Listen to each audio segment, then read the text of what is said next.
Welcome student, welcome to এসওই Bangla 11 and 12। তাহলে দেখো আমাদের কেমিক্যাল বন্ডিংয়ের পার্ট 1 হয়ে গেছে, পার্ট 2 হয়ে গেছে, আজকের কি হবে পার্ট 3 হবে। এবং এই পার্ট 3তে থাকবে কিন্তু পরীক্ষার থেকে আসার মতো কিছু গুরুত্বপূর্ণ কনসেপ্ট, ঠিক আছে? তাহলে তোমরা খাতা এবং পেন নিয়ে কিন্তু বসে যাও, ওকে? তাহলে চলো ভিডিওটা শুরু করা যাক। কেমিক্যাল বন্ডিং পার্ট 3, তোমরা নিশ্চয়ই পার্ট 1 এবং পার্ট 2 দেখেছো আশা করি। চলো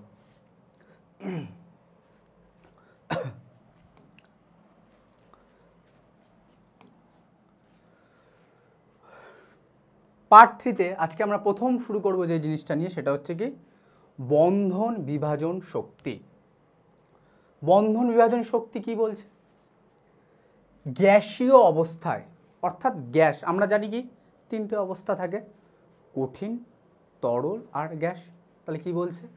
গ্যাসীয় অবস্থায় কোনো অণুর মধ্যস্থিত কোনো নির্দিষ্ট বন্ধনকে বিভাজিত করে গ্যাসীয় প্রশম মুক্ত মূলকে, গ্যাসীয় প্রশমে মুক্ত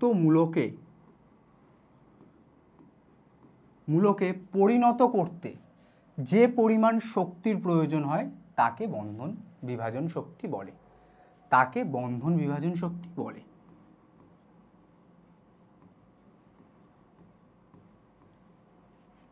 তাহলে এক কথায় কি বলতে চাইছে বন্ধন বিভাজন শক্তি? চলো দেখা যাক।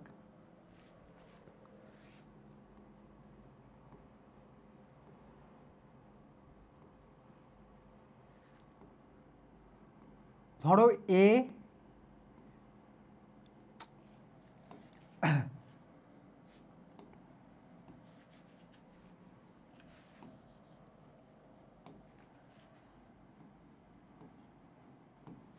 ধরো এ আর আমার বি একটা পরমাণু, ঠিক আছে, যারা একটা বন্ধনের মধ্যে আবদ্ধ অবস্থায় আছে। এখন আমি চাইছি কি এই বন্ধনটাকে ভাঙতে, তাহলে বলো তো এই বন্ধনে কটা ইলেকট্রন আছে? দুটি ইলেকট্রন আছে, একটা এর ইলেকট্রন আর একটা কি বি এর ইলেকট্রন। এবার যখন আমি ভাঙবো, এমনি এমনি তো ভাঙবে না, আমাকে একটা শক্তি দিতে হবে, আমাকে একটা কিছু এনার্জি দিতে হবে।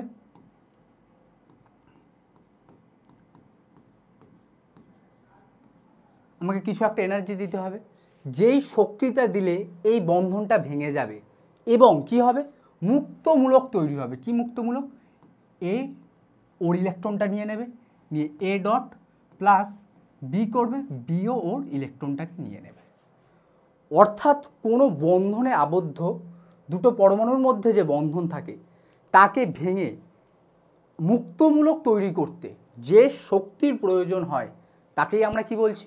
বন্ধন বিভাজন শক্তি বলছি। ক্লিয়ার? তাহলে এই যে এনার্জিটা দিচ্ছ এটাকেই বলা হচ্ছে কি বন্ধন বিভাজন শক্তি। চলো নেক্সট দেখা যাক। দেখো এবার কিছু গুরুত্বপূর্ণ পয়েন্ট, যেগুলো ডেফিনেশন তো আমাদের কনসেপ্টের জন্য দরকার, কিন্তু আমাদের কিন্তু প্রশ্ন আসে এই গুরুত্বপূর্ণ পয়েন্ট থেকে। কি বলছে? বন্ধনের সংখ্যা বৃদ্ধির সঙ্গে বন্ধন বিভাজন শক্তি বৃদ্ধি পায়। অর্থাৎ বন্ধনের মাল্টিপ্লিসিটি যদি বাড়তে থাকে তাহলে আমাদের কি হবে? বন্ধন বিভাজন শক্তি বৃদ্ধি পাবে। তার জন্য আমরা এটা আরও ভালো করে বোঝার জন্য কি একটা কোশ্চেন নিয়েছি, যে CH3 CH3 CH2 CH2 CH অর্থাৎ ইথেন, ইথিলিন এবং অ্যাসিটিলিন বা ইথাইনকে বন্ধন বিভাজন শক্তির বৃদ্ধির ক্রম অনুসারে সাজাও। বন্ধন বিভাজন শক্তির বৃদ্ধির ক্রম অনুসারে সাজাও। চলো দেখা যাক কি হয় কোশ্চেনটা।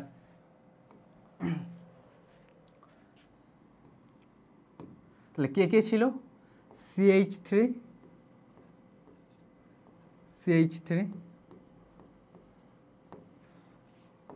CH2 ডবল বন্ড CH2 আর কি CH ট্রিপল বন্ড CH। আমি নিচে এদের নামগুলো লিখে দিচ্ছি।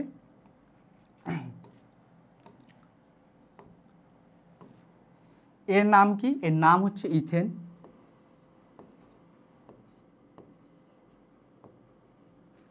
এর নাম হচ্ছে ইথিলিন। এগুলো তোমাদের অর্গানিক কেমিস্ট্রিতে এর আইউপিএসি নাম আছে, পড়াবো সেমিস্টার 2তে। ইথিলিন, আর এর নাম কি অ্যাসিটিলিন।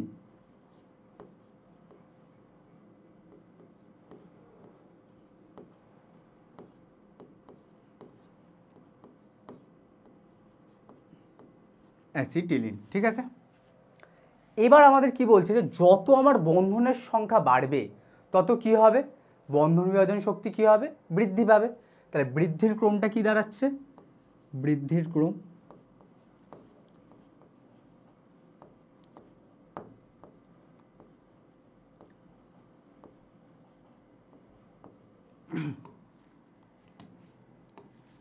ভালো করে দেখো, এখানে কি আছে, এক বন্ধন, কার্বন কার্বন কি আছে, এক বন্ধন।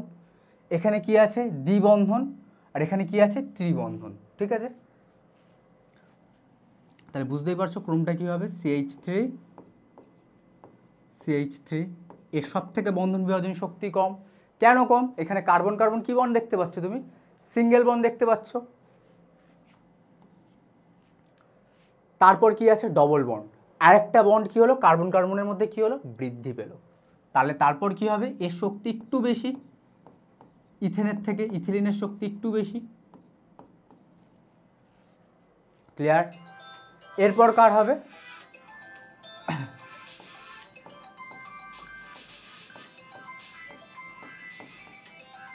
এখানে আমরা কি দেখতে পাচ্ছি, ট্রিপল বন্ড, ঠিক আছে, বোঝা গেল।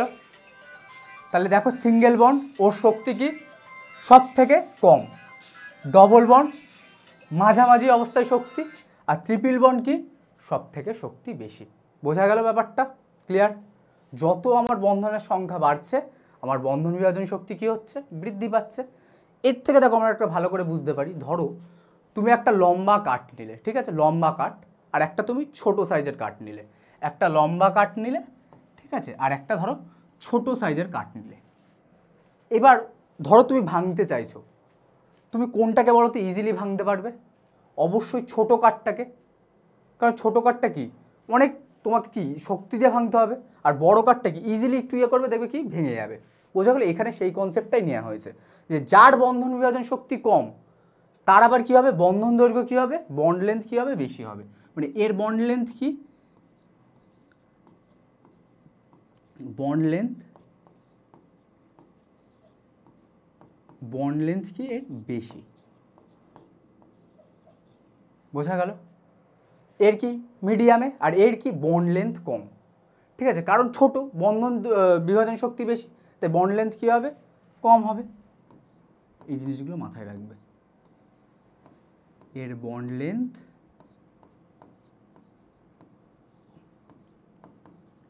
কম। ক্লিয়ার। তাহলে আমরা এখান থেকে কি জানলাম, বন্ধন বিভাজন শক্তি, যে শক্তি দ্বারা আমি একটা বন্ধনকে ভেঙে সেখানে আবদ্ধ দুটি পরমাণুকে মুক্ত করে মুক্তমূলকে পরিণত করতে পারবো, সেই শক্তিটাই হচ্ছে কি আমার বন্ধন বিভাজন শক্তি। ওকে, এবং এটা জানলাম কি যে যার বন্ধন দৈর্ঘ্য বেশি, বড় লম্বা কাঠ, এইভাবে মনে রাখবে, লম্বা কাঠ তার বন্ধন বিভাজন শক্তি কী হবে, কম, অর্থাৎ বন্ধন দৈর্ঘ্য বেশি তাহলে কি বন্ধন বিভাজন শক্তি কম। আর যার বন্ধন দৈর্ঘ্য কম মানে ছোট কাঠ, তার বন্ধন বিভাজন শক্তি কী হবে, বেশি হবে। ঠিক আছে, ক্লিয়ার হলো। নেক্সট দেখো আবার আরেকটা ইম্পর্টেন্ট পয়েন্ট, তাহলে এটা আমাদের হলো। নেক্সট পয়েন্ট বলছে কি, পরমাণুর আকার বৃদ্ধির সঙ্গে বন্ধন বিভাজন শক্তি হ্রাস পায়। পরমাণুর আকার বৃদ্ধির সঙ্গে বন্ধন বিভাজন শক্তি হ্রাস পায়। কেন কেন কোথায়, এখানে কনসেপ্টটা কি লুকিয়ে আছে? আচ্ছা তুমি ভাবো যে পরমাণুর যত আকার বড় হবে তার বন্ধন দৈর্ঘ্যটা কি ছোট হবে, তার বন্ধন দৈর্ঘ্যটাও কি হবে, বড় হবে। আর একটু আগেই বোঝালাম যে বড় বন্ধন দৈর্ঘ্য মানে কি, বন্ধন বিভাজন শক্তি কি কম। তাহলে দেখো এখানে কি বলছে, পরমাণুর আকার বৃদ্ধির সঙ্গে বন্ধন বিভাজন শক্তি কি হচ্ছে, হ্রাস পাচ্ছে। দেখো এখানে আবার একটা কোশ্চেন দিয়েছে, বলছে HCl, HF, HI, HBr কে বন্ধন বিভাজন শক্তির হ্রাসের ক্রম অনুযায়ী সাজাও। চলো দেখা যাক। তাহলে এই একটা কোশ্চেন আমরা করলাম, 2-এর 1। এবার দেখো আরেকটা করছি, কাদের দিয়েছে, HCl,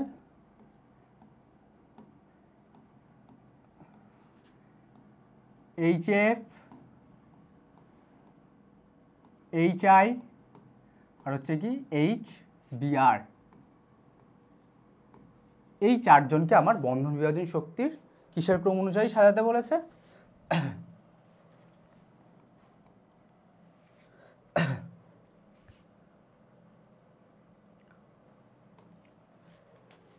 HCl HF HI HBr কে বন্ধন বিভাজন শক্তির হ্রাসের ক্রম অনুসারে সাজাতে বলেছে, অর্থাৎ বড় থেকে ছোটতে সাজাতে বলেছে।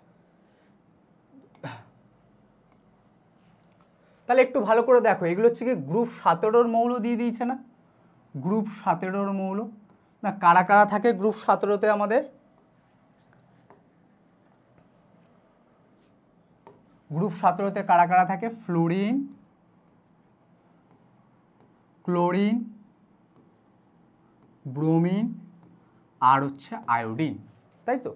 এবং আমি পর্যায় সারণীতে তোমাদের পড়িয়েছি যে যত আমরা গ্রুপের কোনো পর্যায় সারণী যে কোনো গ্রুপের যত আমরা উপর থেকে নিচের দিকে নামি তত নতুন কক্ষপথের আগমনের জন্য কি হয়, আমার যে আকার থাকে কি হয়, আকার বৃদ্ধি পায়। তাহলে কি হচ্ছে, ফ্লুরিনের আকার সব থেকে ছোট, তারপর কি ক্লোরিনের আকার, তারপর হচ্ছে ব্রোমিনের আকার, তারপর হচ্ছে কি আয়োডিনের আকার। ক্লিয়ার হচ্ছে ব্যাপারগুলো? তাহলে যত বেশি আকার বড় তত বেশি বন্ধন দৈর্ঘ্য, আর তত বড় বন্ধন দৈর্ঘ্য মানে কি বন্ধন বিভাজন শক্তি কি কম। তাহলে আকার ছোট মানে কি বন্ধন বিভাজন শক্তি বেশি। তাহলে হ্রাসের ক্রম অনুসারে যদি আমরা দেখি সব থেকে বেশি বন্ধন বিভাজন শক্তি কার হবে এখানে? HF এর হবে। কেন HF এর হবে? তুমি দেখতেই পারছো যে HF এর আকারটা কি ছোট।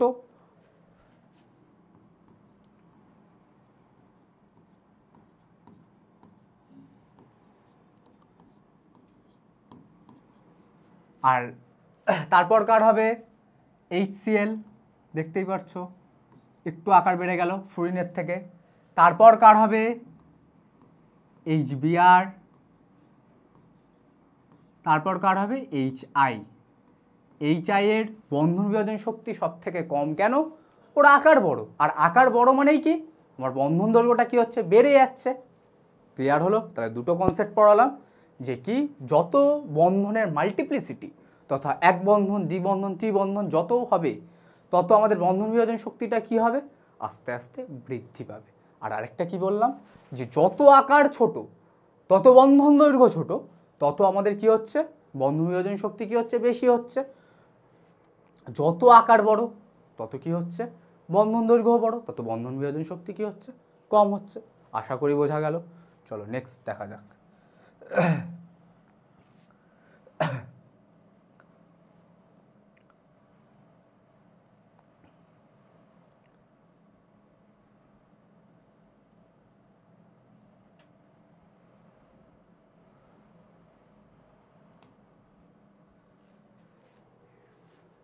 এবার আমাদের শেখাবো হচ্ছে কি সব থেকে গুরুত্বপূর্ণ জিনিস এই চ্যাপ্টারে, সেটা হচ্ছে কি VACPR এর সূত্র।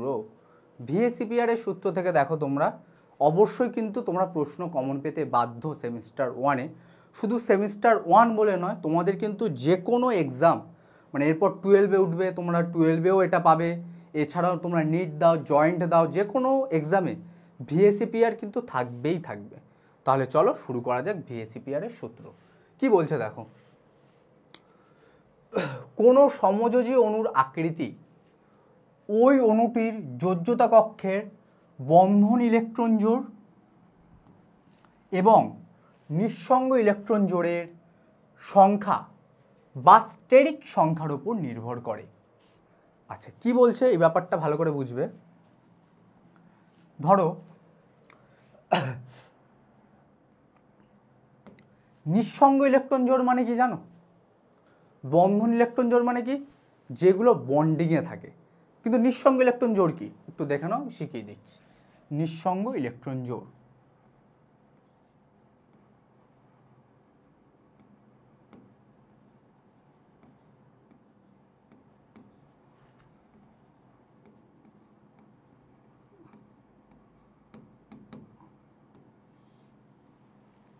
কি বলছে? নিঃসঙ্গ ইলেকট্রন জোড় কোনো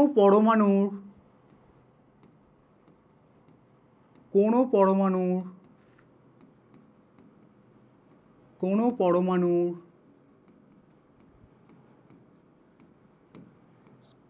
যে সকল ইলেকট্রন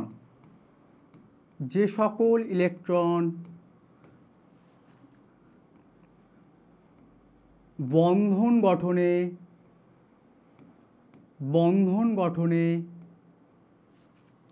অংশগ্রহণ করে না,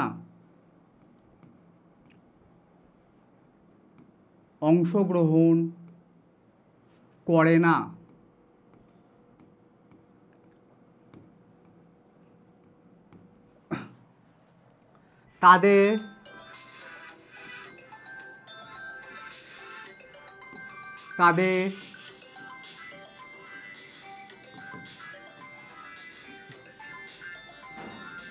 নিঃসঙ্গ ইলেকট্রন বলে। আর দুটি নিঃসঙ্গ ইলেকট্রন নিয়ে একটি নিঃসঙ্গ ইলেকট্রন জোড় তৈরি হয়। দুটি নিঃসঙ্গ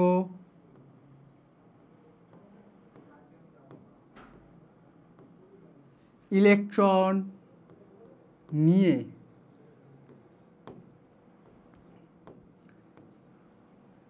একটি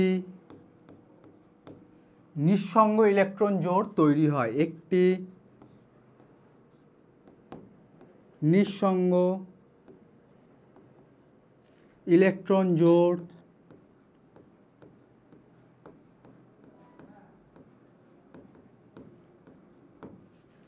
তৈরি হয়। তাহলে কোনো পরমাণুর যে সকল ইলেকট্রন বন্ধন গঠনে অংশগ্রহণ করে না তাদের নিঃসঙ্গ ইলেকট্রন বলে। দুটি নিঃসঙ্গ ইলেকট্রন নিয়ে একটি নিঃসঙ্গ ইলেকট্রন জোড় তৈরি হয়। ইংলিশে কি বলা হয়? Lone pair. ঠিক আছে, ইংলিশে কি বলা হয়? Lone pair. এবার দেখো আমি একটা এক্সাম্পলের মাধ্যমে এটা বুঝিয়ে দিচ্ছি। লোন পেয়ার, ধরো জল। ঠিক আছে, জলের ক্ষেত্রে আমরা যদি দেখি H2O স্ট্রাকচার কী হয় আমাদের? H2O তোমরা জানো। এবার এই H2O-তে অক্সিজেনের ভ্যালেন্স ইলেকট্রন কটা? 6টা না ভ্যালেন্স ইলেকট্রন? তাহলে কি আমি ধরো উপরে দুটো লিখছি, নিচে দুটো লিখছি, এই একটা আর এই একটা। হাইড্রোজেন একটা,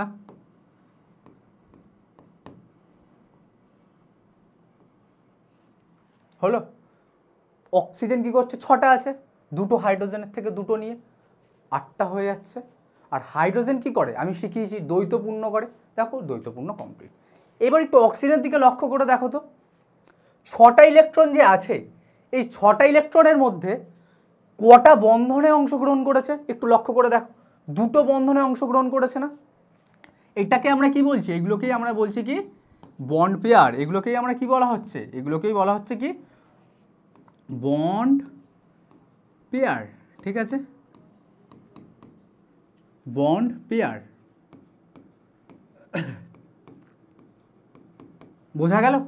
বন্ধন দেখতেই পাচ্ছ চোখে, বন্ধন, তাই বন্ড পেয়ার। তাহলে লোন পেয়ার বা নিঃসঙ্গ ইলেকট্রন কি? বা ফ্রি ইলেকট্রন, এক কথায় সিঙ্গেল ইলেকট্রন কোনটা?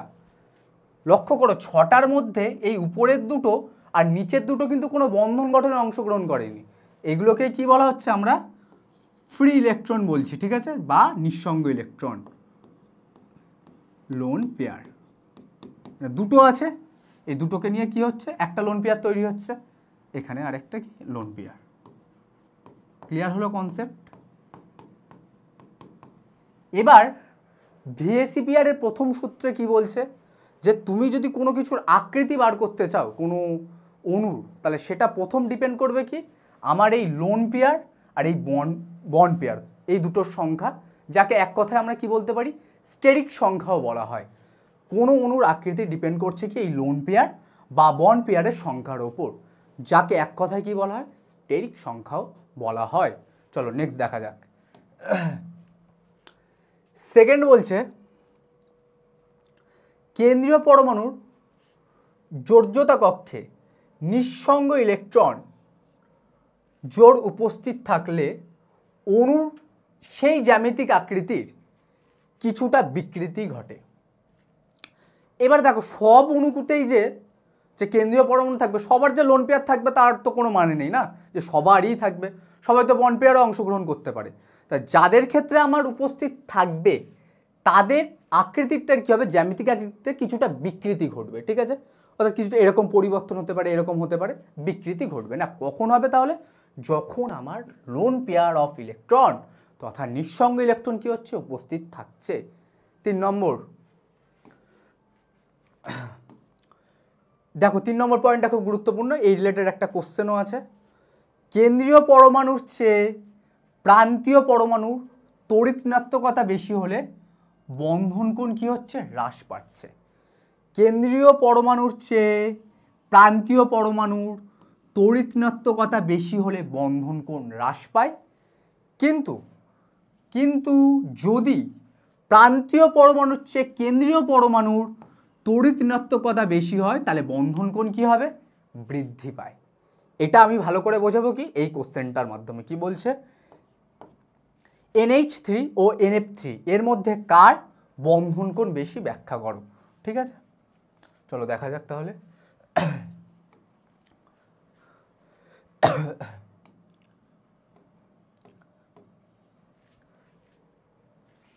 কোশ্চেনটা কি ছিল, NH3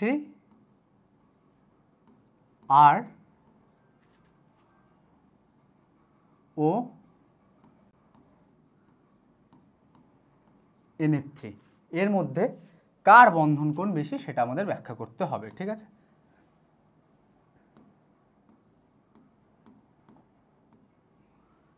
এবার একটু ভালো করে লক্ষ্য করো যে জিনিসটা দেখাচ্ছি।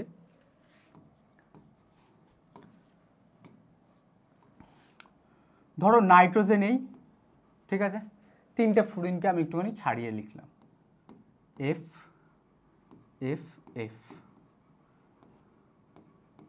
F, আর এই হচ্ছে NH3, ঠিক আছে, NH H H, ঠিক আছে। মানে বলছে যে এই বন্ড অ্যাঙ্গেলটা যদি আমি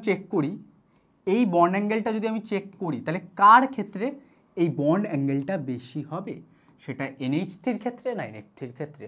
VSEPR ওই সূত্রটা বুঝলেই হবে। চলে আসি আমি প্রথমে NH3-তেই চলে আসি। এখানে কেন্দ্রীয় পরমাণুকে নাইট্রোজেন, ঠিক আছে, সেন্ট্রাল অ্যাটমকে এখানে কেন্দ্রীয় পরমাণু নাইট্রোজেন, কেন্দ্রীয় পরমাণু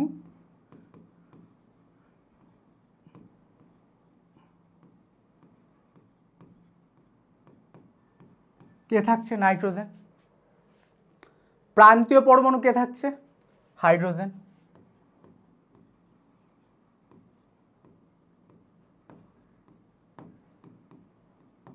হাইড্রোজেন, ঠিক আছে।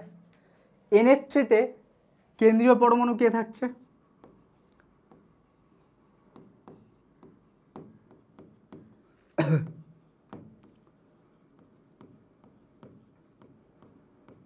নাইট্রোজেন। আর প্রান্তীয় পরমাণু কে থাকছে,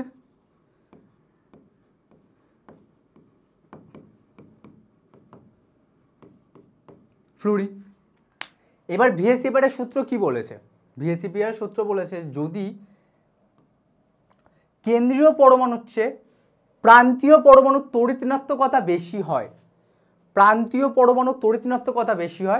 তাহলে কি হবে, বন্ধন কোণ কি হবে, হ্রাস পাবে। ঠিক আছে, তাহলে একটু লক্ষ্য করে দেখো, এখানে নাইট্রোজেন আর হচ্ছে কেন্দ্রীয় পরমাণু, আর প্রান্তীয় পরমাণুকে ফ্লুরিন। তাহলে আমরা কি জানি, ফ্লুরিনের তড়িৎ ঋণাত্মকতা কি হয়, সর্বাধিক তড়িৎ ঋণাত্মক মৌল হয় ফ্লুরিন। তাহলে এখানে প্রান্তীয় পরমাণু আছে কে, ফ্লুরিন। তাহলে প্রান্তীয় পরমাণু তড়িৎ ঋণাত্মকতা কি হচ্ছে, কেন্দ্রীয় নাইট্রোজেনের থেকে বেশি NF3-তে। তাহলে এখানে বন্ধন কোণটা কি হবে, সূত্র অনুসারে কমে যাবে। কি হবে, বন্ধন কোণ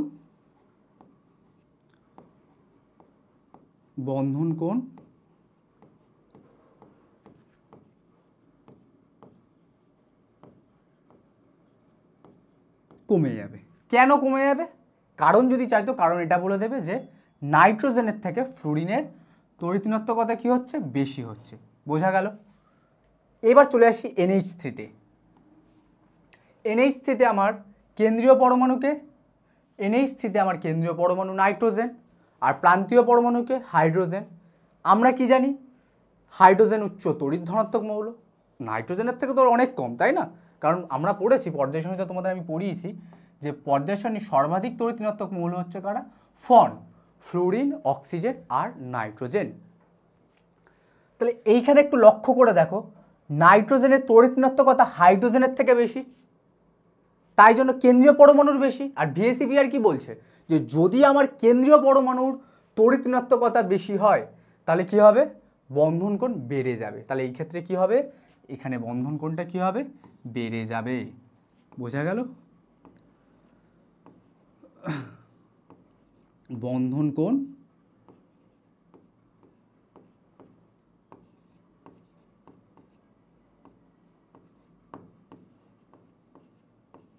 বেড়ে যাবে। এই ছিল হচ্ছে কনসেপ্ট মেন। বোঝা গেল? চলো দেখা যাক।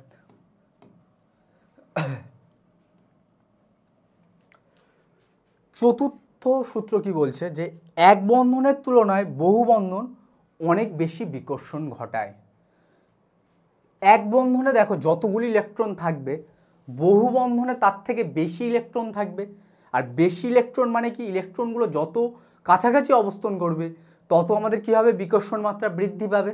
তাহলে 4 নম্বর কি বলছে? এক বন্ধনের তুলনায় বহু বন্ধন অনেক বেশি বিকর্ষণ ঘটায়। তাহলে এই ক্ষেত্রে আমরা কি করব? একটা ক্রম করব, ঠিক আছে? এটা করে রাখবে, বিকর্ষণের ক্রম।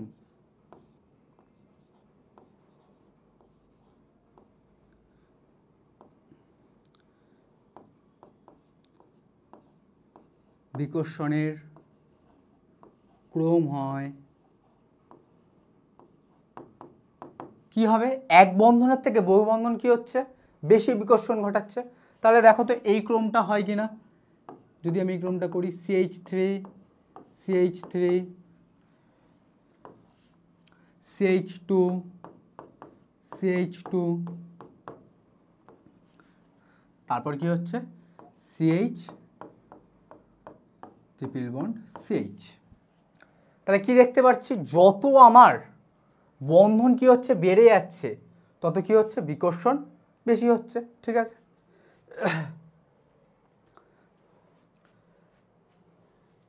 এই ছাড়াও আরেকটা জিনিস মনে রাখবে, যে ধরো এখানে করিয়ে দিচ্ছি, ঠিক আছে? ধরো কোনো পরমাণুতে তোমাদের মনে প্রশ্ন আসতে পারে যে স্যার কোনো পরমাণুতে লোন পেয়ারও থাকলো আবার বন্ড পেয়ারও থাকছে, তাহলে আমাদের সেই বিকর্ষণের ক্রমটা কি হবে?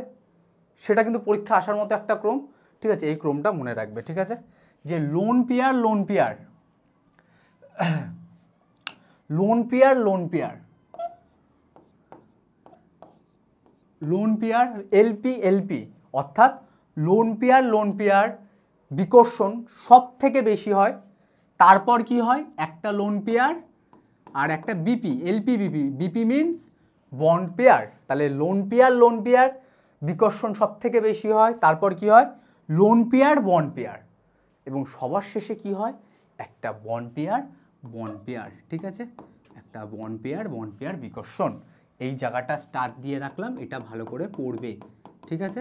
তাহলে আমরা কি বুঝলাম? লোন পেয়ার বিকর্ষণ সব থেকে বেশি, তারপর কি লোন পেয়ার বন্ড পেয়ার অর্থাৎ এলপি বিপি, এবং শেষে কি বিপি বিপি। ক্লিয়ার হলো ব্যাপারটা? এবার আমরা কি স্ট্রাকচার শিখব।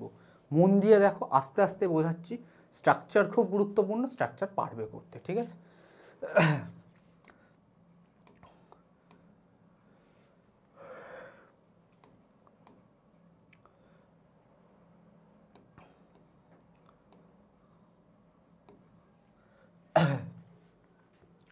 তাহলে স্ট্রাকচারের জন্য আমাদের একটু টেবিল টাইপের করে নিতে হবে, সেই টেবিলটাকে আমি করে নিচ্ছি, ঠিক আছে?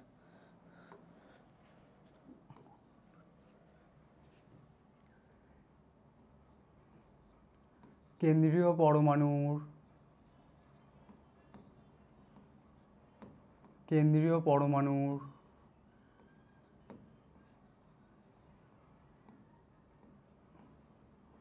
পরমাণুর মোট ইলেকট্রন জোড়ের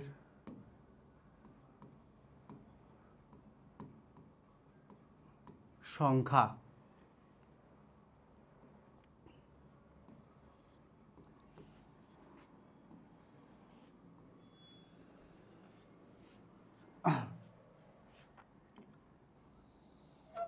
তারপর কি হবে কেন্দ্রীয় পরমাণুর মোট ইলেকট্রন জোড়ের সংখ্যা, তারপর হচ্ছে কি বন্ধন জোড়ের সংখ্যা, বন্ধন জোড়ের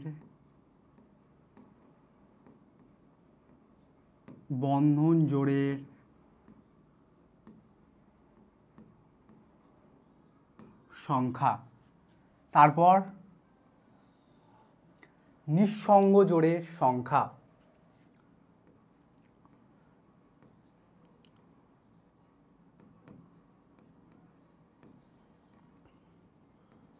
নিঃসঙ্গ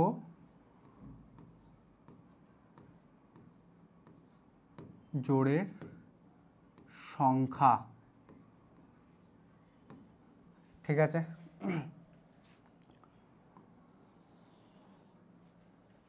নেক্সট হচ্ছে সংকেত।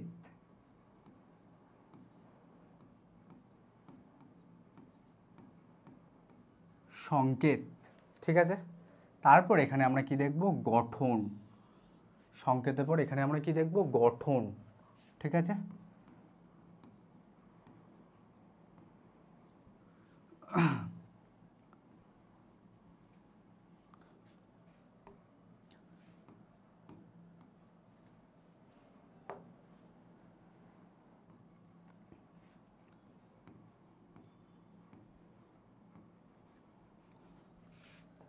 এই টেবিলটা থেকে আমরা কি অণুগুলির স্ট্রাকচার সম্বন্ধে বিভিন্ন ধারণা পাবো। বোঝা গেল? বুঝতে পারলে সবাই? তাহলে চলো শুরু করা যাক। তাহলে প্রথমে একবার একটু রিপিট করে দিই টেবিলটা। কেন্দ্রীয় পরমাণুর মোট ইলেকট্রন জোড়ের সংখ্যা, মোট ইলেকট্রন জোড়ের সংখ্যা মানে কি বন্ধন জোড় আর নিঃসঙ্গ জোড়। আমরা জানি কি দুটোই তো হয়, একটা বন্ধন ইলেকট্রন জোড় আর একটা কি নিঃসঙ্গ ইলেকট্রন জোড়। তাহলে বন্ধন জোড়ের সংখ্যা আর নিঃসঙ্গ জোড়ের সংখ্যা, তারপর কি দেখবো তাদের সংকেত এবং কি গঠন। ঠিক আছে, তাহলে প্রথমে দেখো ফার্স্ট সংকেতে আমরা চলে আসি কি এ বি সংকেত। ফার্স্ট আমরা কি করছি এ বি, ভালো করে দেখবে এ বি। ঠিক আছে, এখানে একটা কথা মাথায় রাখবে, সবাই লিখে নাও, সবাই যারা দেখছো ভিডিওটা লিখে নাও। এ ইকুয়াল টু কেন্দ্রীয় পরমাণু আর বি ইকুয়াল টু কি প্রান্তীয় পরমাণু। এ হচ্ছে সেন্ট্রাল অ্যাটম আর বি হচ্ছে কি প্রান্তীয় পরমাণু। ঠিক আছে, আর এল কি হবে, এল হচ্ছে নিঃসঙ্গ ইলেকট্রন জোড়ের সংখ্যা। এ হচ্ছে কেন্দ্রীয় পরমাণু, বি হচ্ছে প্রান্তীয় পরমাণু আর এল হচ্ছে কি নিঃসঙ্গ ইলেকট্রন জোড়ের সংখ্যা।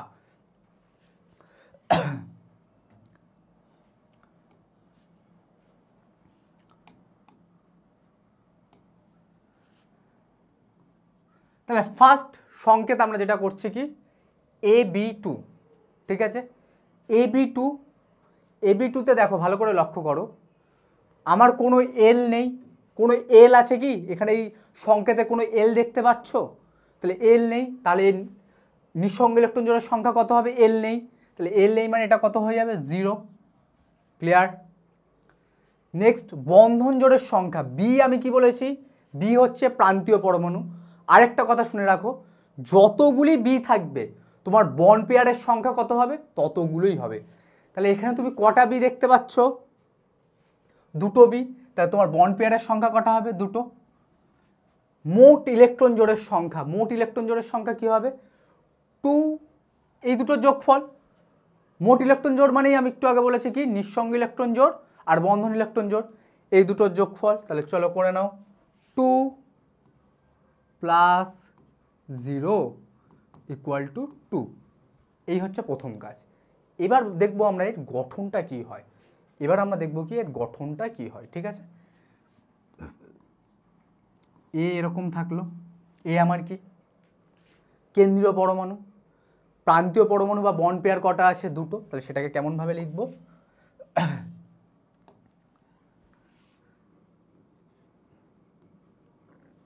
এই হচ্ছে বি একটা, এই হচ্ছে আরেকটা বি। বোঝা গেল? তাহলে কি বুঝলাম? সংকেত AB2 যেখানে নিঃসঙ্গ ইলেকট্রন জোড় কত? 0, বন্ধন জোড়ের সংখ্যা কত? 2, কেন্দ্রীয় পরমাণুর সংখ্যা কি? এই দুটোর যোগফল 2। ঠিক আছে, কেন্দ্রীয় পরমাণুর মোট ইলেকট্রন জোড়ের সংখ্যা 2 + 0 2। এবং গঠনটা কেমন দেখতে হয়? এরকম গঠন। এর নাম কি? এর নাম হচ্ছে রৈখিক এর নাম হচ্ছে কি রৈখিক, এর নাম হচ্ছে কি রৈখিক।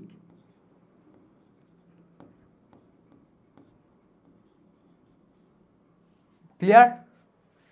একটা ধাপ হলো, ঠিক আছে। পরে আমি অণু দিয়ে আমি আবার এক্সাম্পল করাবো, আগে আমরা সূত্রটা ভালো করে দেখে নিই, ঠিক আছে। পরে দেখো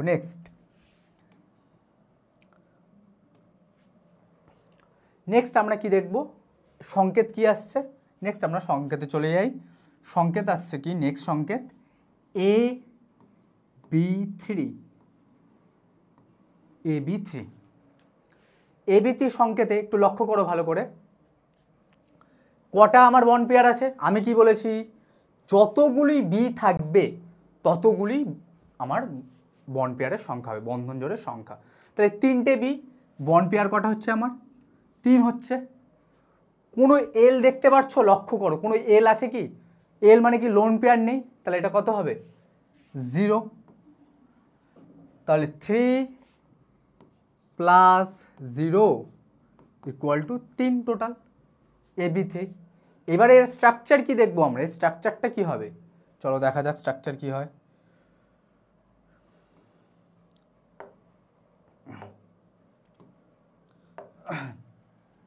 তাহলে কেন্দ্রীয় পরমাণুটা কি হবে, মাঝখানে থাকবে, কেন্দ্রীয় পরমাণু মাঝখানে থাকবে, এবং প্রান্তীয় পরমাণুগুলি কি থাকবে, দেখো ভালো করে 3টে প্রান্তীয় পরমাণু আছে, A B B B, ঠিক আছে। এটা আগেরটা ছিল রৈখিক, এটার নাম কি হবে ত্রিকোণীয় সমতলীয়, ত্রিকোণীয় সমতলীয়, এর নাম কি ত্রিকোণীয়। দেখো 3টে কোণের জন্য কি বলা হচ্ছে একে, ত্রিকোণীয়, ত্রিকোণীয় সমতলীয়, ত্রিকোণীয় সমতলীয়, ঠিক আছে। ট্রাইগোনাল প্লেনার বা ত্রিকোণীয় সমতলীয় হলো। এইখানে অ্যাঙ্গেলটা কত ডিগ্রি ছিল বলতে পারবে, এটা অ্যাঙ্গেলটা, এটা ছিল 180 ডিগ্রি, 180 ডিগ্রি, ঠিক আছে। আর এই অ্যাঙ্গেলটা কত বলতো তো, এই অ্যাঙ্গেলটা হচ্ছে 120 ডিগ্রি, ঠিক আছে।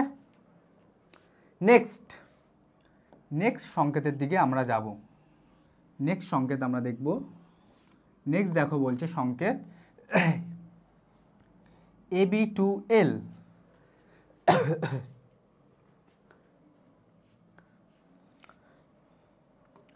নেক্সট সংকেতের নাম হচ্ছে AB2L।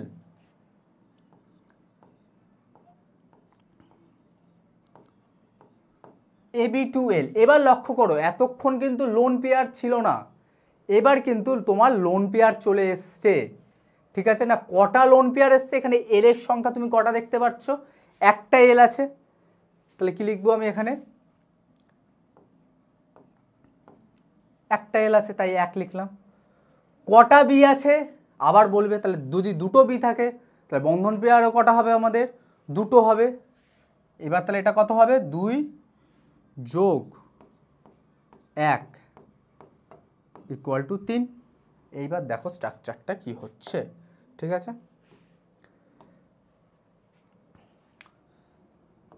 এ হচ্ছে সেন্ট্রাল অ্যাটম, দুটো বন্ড পেয়ার এবং একটা কি হয়ে যাচ্ছে আমাদের লোন পেয়ার, ঠিক আছে। তাহলে এই গেল হচ্ছে তোমার দুটো বন্ড পেয়ার।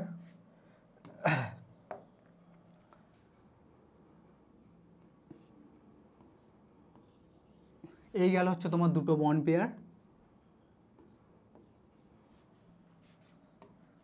দুটো বন্ড পেয়ার হয়ে গেল। লোন পেয়ার কটা আছে, একটা লোন পেয়ার, এই হচ্ছে তোমার সেই লোন পেয়ারটা, ঠিক আছে। একটা লোন পেয়ার কটা ইলেকট্রন থাকবে, নিশ্চয়ই দুটো ইলেকট্রন থাকবে। তাহলে এই স্ট্রাকচারটার নামটা আমরা কি পড়ব, ভি আকৃতি বা কৌণিক। এই স্ট্রাকচারটার নাম কি, ভি আকৃতি বা কৌণিক, ঠিক আছে।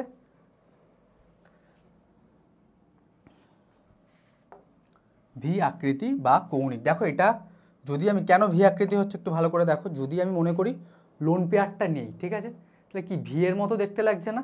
তাই এই স্ট্রাকচারটার নাম কি? ভি আকৃতি বা কৌণিক। ভি আকৃতি বা কৌণিক। ভি আকৃতি বা কৌণিক, ভি শেপ অথবা অ্যাঙ্গুলার। ইংলিশে লিখে নিতে চাও তো লিখে নিতে পারো ভি শেপ অথবা অ্যাঙ্গুলার। চলো নেক্সট দেখা যাক, পরের পেজে যাওয়া যাক।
এবার দেখো সংকেতে আমরা কি করব এবার, তাহলে এগুলো বুঝতে পারছো পয়েন্টগুলো কি কি আছে। এবার আমরা সংকেতে আসব। এবার আমরা সংকেতে কি করব, AB4। এবার নতুন সংকেতটার নাম হচ্ছে কি AB4। AB4 সংকেত। তাহলে AB4 সংকেতে বন্ড পেয়ার আমার কটা আছে? বন্ড পেয়ার আমার 4টে আছে।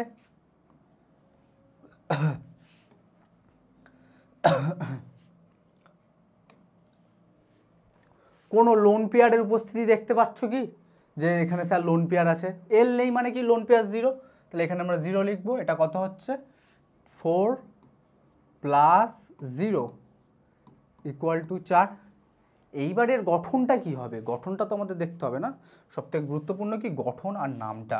তাহলে চলো দেখা যাক। এই হলো এ, কেন্দ্রীয় পরমাণু। প্রান্তীয় পরমাণু কটা আছে তোমার? 4টে আছে। তাহলে এই হচ্ছে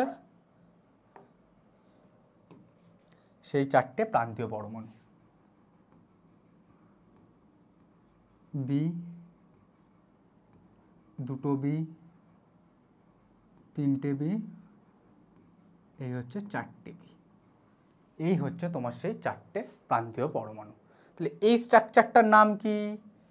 পারবে কেউ? বলো স্ট্রাকচারটার নাম কি? এই স্ট্রাকচারটার নাম হচ্ছে চতুস্থলক। এই স্ট্রাকচারটার নাম হচ্ছে টেট্রাহেড্রাল বা চতুস্থলক, ঠিক আছে?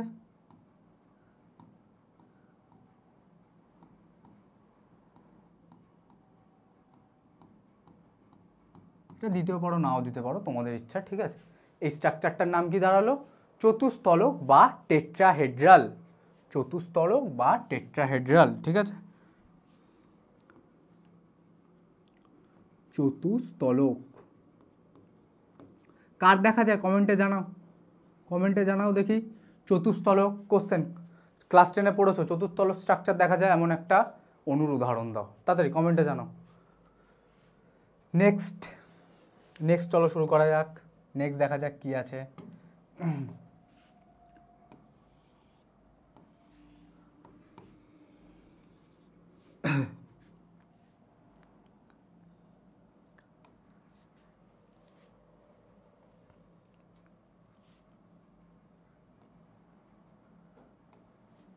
নেক্সট সংকেতে আমরা পড়ব সেটা হচ্ছে কি AB3L।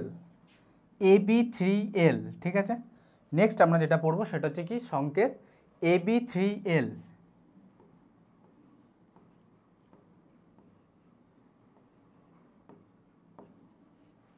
AB3L। তাহলে AB3L এ আমাদের বন্ড পেয়ার কটা পাচ্ছি আমরা? বন্ড পেয়ার আমরা 3টে পাচ্ছি, তাহলে 3 লিখছি এখানে। লোন পেয়ার কটা পাচ্ছি আমরা? একটা লোন পেয়ার পাচ্ছি। তাহলে এই হচ্ছে সেই একটা লোন পেয়ার। টোটাল কত হচ্ছে? 3 + 1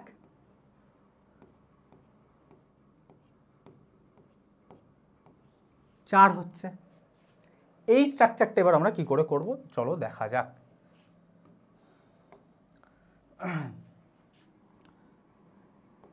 এই হচ্ছে তোমাদের সেই কেন্দ্রীয় পরমাণু। কটা আছে বি, কটা আছে 3টে বি আছে। 3টে বি আমরা কিরকমভাবে দেখো নিচের দিকে লিখব, এ বি বি বি, ঠিক আছে। আর লোন পেয়ার কটা আছে দেখো, একটা লোন পেয়ার আছে, তো সেটা কি হবে উপরের দিকটাতে থাকবে, ঠিক আছে। লোন পেয়ারটা কোন দিকে থাকবে, উপরের দিকটাতে থাকবে। এই হচ্ছে সেই লোন পেয়ারটা, ঠিক আছে। তাহলে এই স্ট্রাকচারটার নাম কি, এই স্ট্রাকচারটার নাম কি, এই স্ট্রাকচারটার নাম হচ্ছে পিরামিডিও। পিরামিডিও,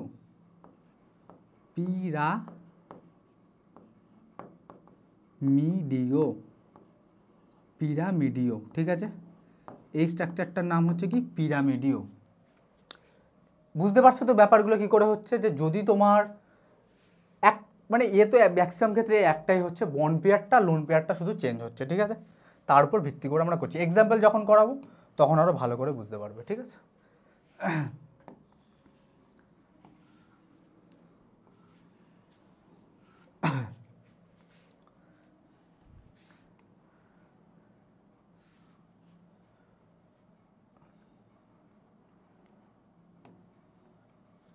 নেক্সট সংকেত দেখো, নেক্সট সংকেত হচ্ছে কি Ab2L2,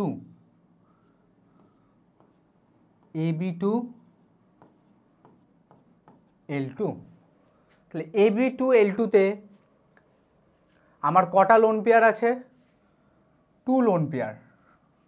কটা বন্ড পেয়ার আছে কমেন্টে জানাও, 2টো বন্ড পেয়ার। তাহলে 2 + 2 = 4। এইবার কি স্ট্রাকচার হবে, অর্থাৎ 2টো বন্ড পেয়ার গেল, 2টো এবার আমার লোন পেয়ার চলে আসছে, ঠিক আছে। চলো দেখা যাক। এই হলো এ, ঠিক আছে। 2টো লোন পেয়ার কিভাবে হবে দেখো।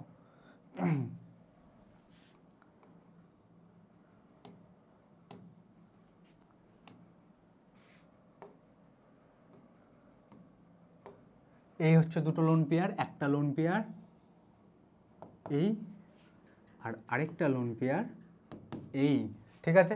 2টো লোন পেয়ার হয়ে গেল, আর কি বাকি রইল 2টো বন্ড পেয়ার। তাহলে 2টো বন্ড পেয়ার কেমন যাচ্ছে লক্ষ্য করো, এই একটা বন্ড পেয়ার আর এই আরেকটা বন্ড পেয়ার, ঠিক আছে। তাহলে এর নামও কি, এর নামও হচ্ছে কি ভি আকৃতি বা কৌণিক, ঠিক আছে। ভি আকৃতি বা কৌণিক, ভি আকৃতি বা কৌণিক, ভি আকৃতি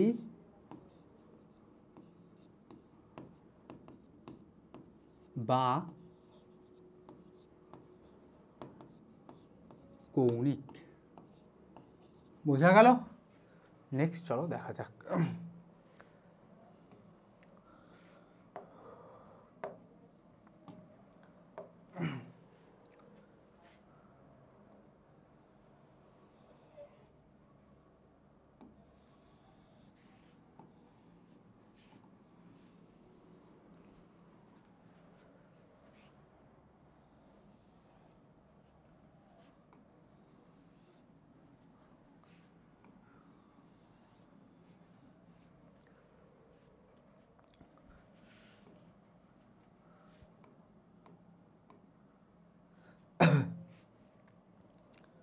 নেক্সট আমরা দেখব AB5 সংকেত কি, নেক্সট সংকেত হচ্ছে আমাদের AB5, ঠিক আছে। AB5 সংকেত আমরা দেখব, ঠিক আছে। AB5, তাহলে AB5-এ কটা বন্ড পেয়ার দেখতে পাচ্ছ তোমরা, 5টা বন্ড পেয়ার, তাই তো। কোনো লোন পেয়ার আছে, কোনো এল নেই মানে লোন পেয়ার নেই, তাহলে এটা কত হবে 5 হবে। এর স্ট্রাকচার কি হবে চলো দেখা যাক, এর স্ট্রাকচার কি হয়। এই হচ্ছে এ,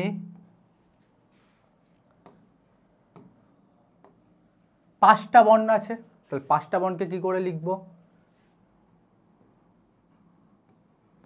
বি বি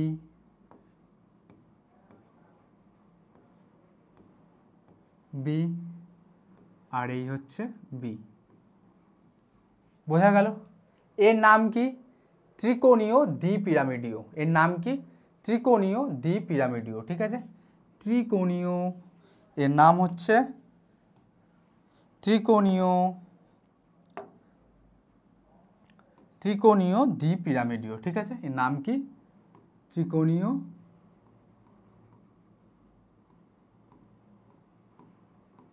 এর নাম হচ্ছে ত্রিকোণীয়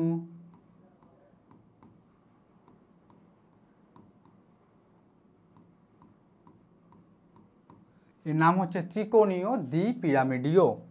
ত্রিকোণীয় দ্বিপিরামিডীয়। ত্রিকোণীয় ত্রিকোণীয় দ্বিপিরামিডীয়।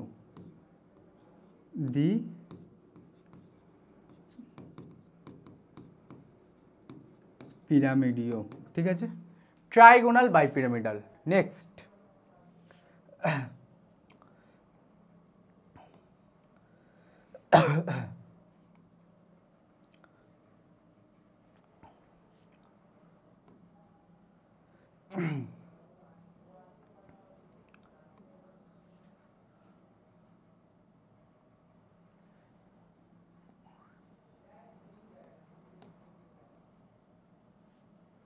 নেক্সট আমরা দেখো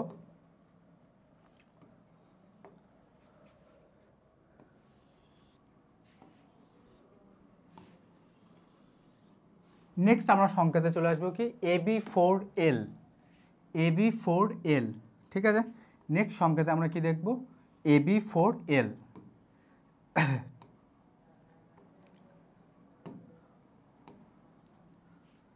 AB4L। তাহলে এখানে কি দেখতে পাচ্ছ? কটা বন্ড পেয়ার আছে? 4টে বন্ড পেয়ার আছে। তো 4টে বন্ড পেয়ার 4। এল কটা আছে? একটা এল। তাহলে এটাও কত হচ্ছে টোটাল? 5টাই হচ্ছে মোট ইলেকট্রন জোড়ের সংখ্যা। এবার এর স্ট্রাকচার কি হবে দেখো, ভালো করে লক্ষ্য করো।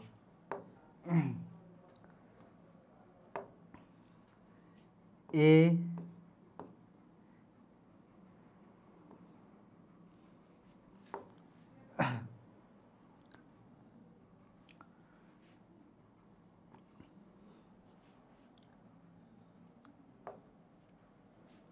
AB4L। তাহলে 4টে বি আছে, এই একটা বি,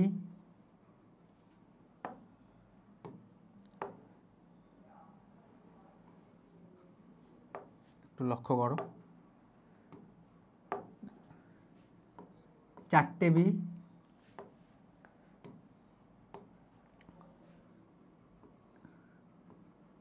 এই একটা বি, এই দুটো বি,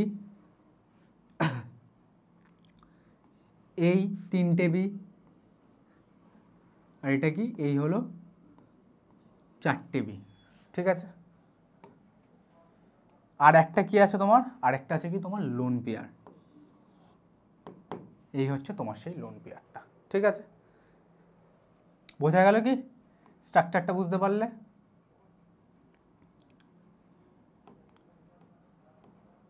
এর নাম কি? এর নাম হচ্ছে বিকৃত চতুস্তলক বা সি-স স্ট্রাকচার। খুব গুরুত্বপূর্ণ, বিকৃত চতুস্তলক বা সি-স স্ট্রাকচার।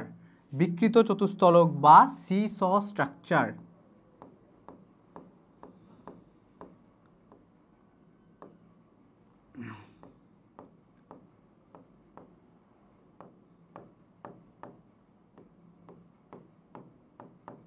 বিকৃত চতুস্তলক বা সি-স স্ট্রাকচার। এই ডট ডটগুলো তোমরা দিতে পারো, নাও দিতে পারো। ঠিক আছে, এটা এরকম কোনো মানে নেই যে দিতেই হবে। এর নাম হচ্ছে কি? বিকৃত চতুস্তলক বা সি-স স্ট্রাকচার। বিকৃত চতুস্তলক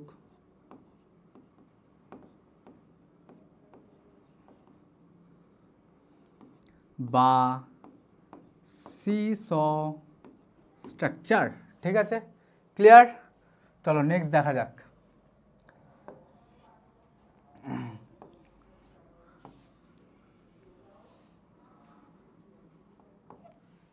নেক্সট সংকেত দেখব আমরা। নেক্সট সংকেত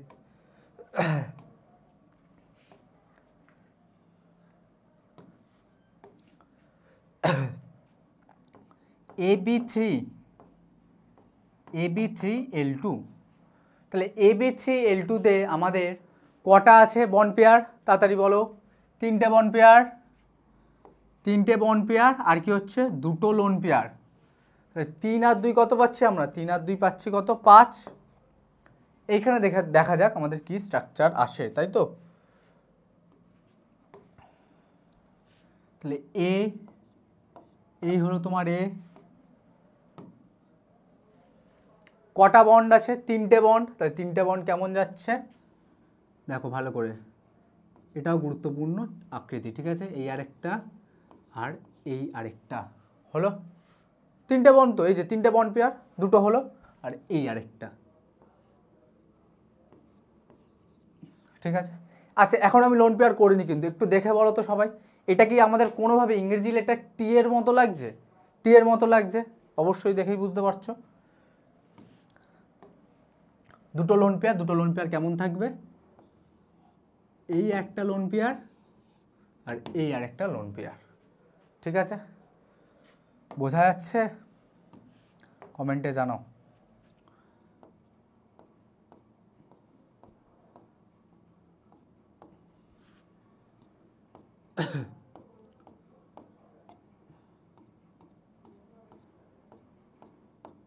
তাহলে এই শেপটার নাম কি? দেখেই বুঝতে পারলে, আগে বললাম যে টি এর মতো লাগছে, এর নামই হচ্ছে টি শেপ বা টি আকৃতি। এই শেপটার নাম কি? টি আকৃতি, ঠিক আছে। টি আকৃতি।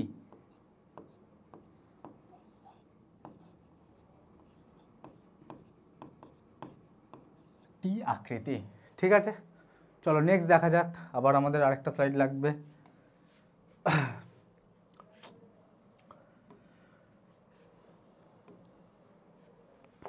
নেক্সট দেখো,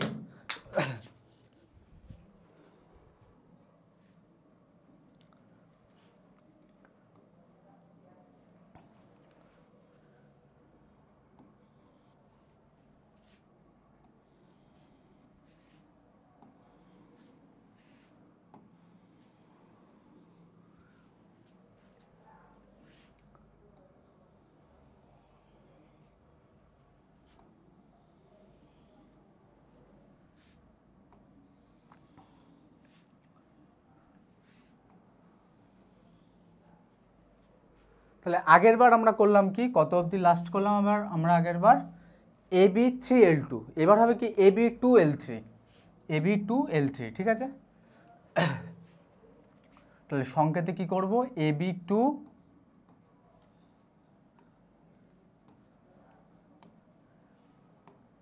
সংকেতে আমরা কি করব এবার? AB2L3। এখানে কটা বন্ড পেয়ার আছে? এখানে দুটো বন্ড পেয়ার আছে, 2। কটা লোন পেয়ার আছে? তিনটে লোন পেয়ার আছে। তাহলে 3 আর 2 কত হবে? 5 হবে, হ্যাঁ কি না? 3 আর 2 5 হবে। এবার একটু ভালো করে দেখো এই স্ট্রাকচারটা কি হবে।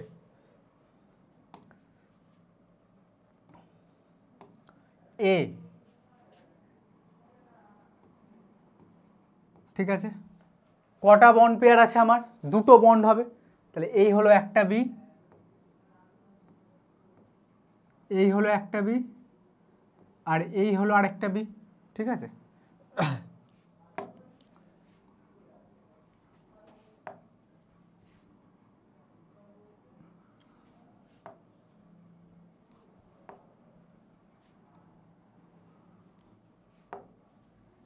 এ,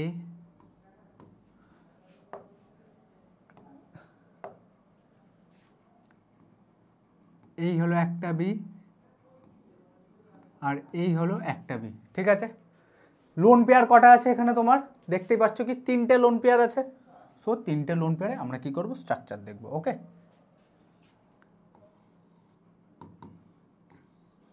দুটো লোন পেয়ার আর এই হলো তিনটে লোন পেয়ার, ঠিক আছে। এই স্ট্রাকচারটার নাম কি? এই স্ট্রাকচারটার নাম হচ্ছে কি রৈখিক বা লিনিয়ার। রৈখিক বা লিনিয়ার, রৈখিক। ঠিক আছে, তাহলে এখানে বুঝতে পারছো যে কটা বন্ড পেয়ার আছে, দুটো বন্ড পেয়ার আর তিনটে লোন পেয়ার। ঠিক আছে, নেক্সট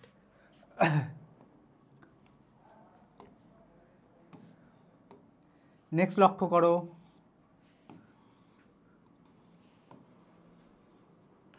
নেক্সট সংকেতে আমরা যাব, সেটা হচ্ছে কি AB6। নেক্সট সংকেত হচ্ছে আমাদের কি AB6।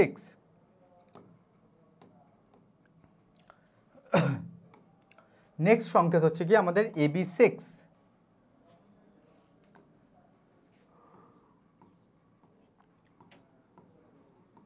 AB6, তাহলে AB6-এ আমাদের কটা বন্ড পেয়ার আছে?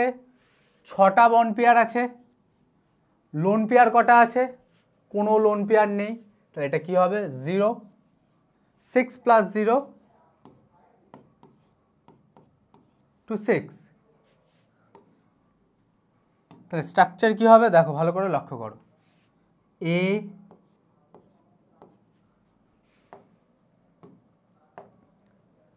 AB6, AB6,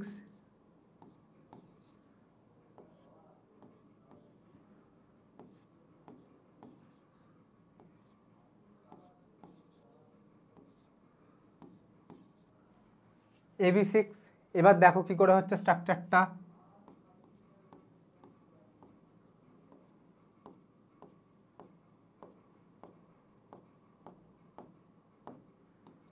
এই হচ্ছে স্ট্রাকচার, দেখো 6টা বন্ড পেয়ার, কোনো লোন পেয়ার নেই। তাহলে এই স্ট্রাকচারটার নাম কি? এই স্ট্রাকচারটার নাম হচ্ছে অক্টাহেড্রাল বা অষ্টতলকীয়। অক্টাহেড্রাল বা অষ্টতলকীয়, অষ্টতলকীয়।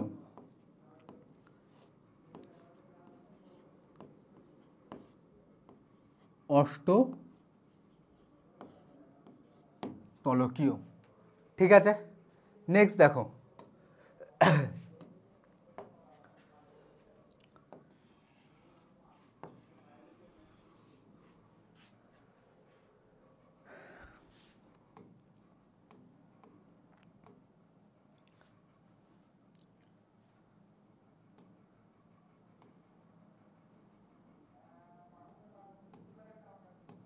নেক্সট দেখো, নেক্সট সংকেত আমরা কি পড়ব?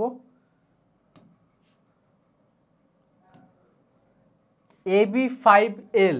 ঠিক আছে, AB5L, তাহলে কটা বন্ড পেয়ার আশা করি বলতে পারবে। AB5L, AB5L-এ আমাদের বন্ড পেয়ার হচ্ছে 5টা আর লোন পেয়ার হচ্ছে 1টা। তাহলে টোটাল পেয়ার কত হচ্ছে 5 + 1 = 6। তাহলে দেখা যাক এবার স্ট্রাকচার কি আসে। স্ট্রাকচার আসবে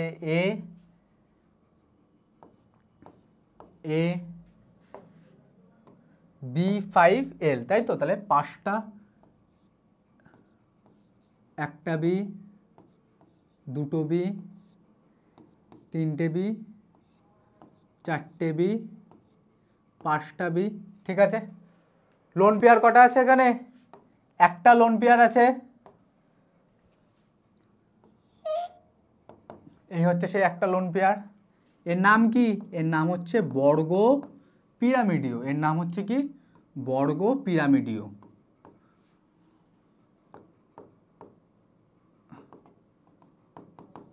এর নাম হচ্ছে কি? বর্গ পিরামিডীয়। ওকে, বর্গ পিরামিডীয়, বর্গ পিরামিডীয়। দেখো আরও দুটো বাকি আছে এখনো। ঠিক আছে, ওই দুটো করলে আমাদের স্ট্রাকচারটা হয়ে যাবে বর্গ পিরামিডীয়। চলো দেখা যাক।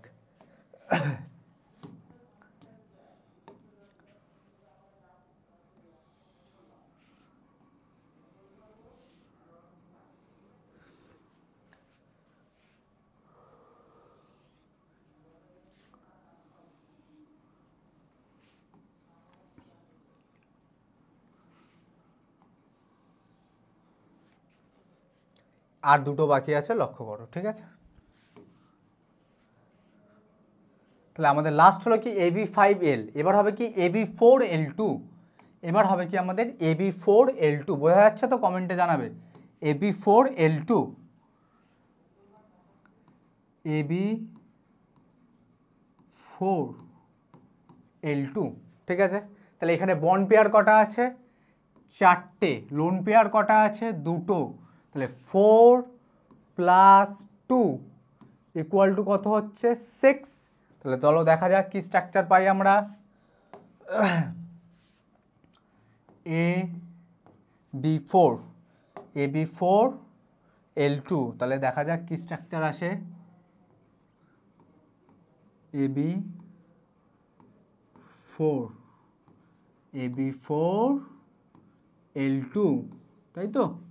AB4, দেখো 4টে বন্ড পেয়ার হয়ে গেল। কটা লোন পেয়ার? 2টো লোন পেয়ার। তাহলে 2টো লোন পেয়ার কোন দিকে যাবে? একটা উপরে আর একটা কি নিচে, ঠিক আছে। এই হলো স্ট্রাকচার।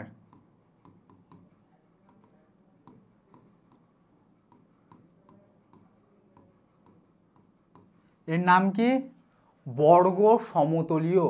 এর নাম কি? বর্গ সমতলীয়, ঠিক আছে। বর্গ সমতলীয় বা স্কোয়ার প্লেনার, ঠিক আছে।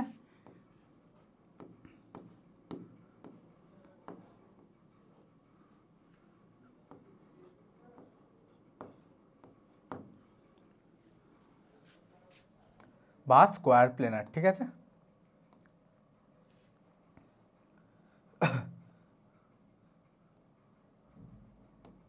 নেক্সট দেখো, লাস্ট আমরা করব সেটা হচ্ছে কি, লাস্ট স্ট্রাকচারে করব সেটা হচ্ছে কি আমাদের AB7, লাস্ট টাইপ AB7, ঠিক আছে। লাস্ট টাইপে আমরা করব কি AB7, লাস্ট টাইপ হচ্ছে কি আমাদের AB7।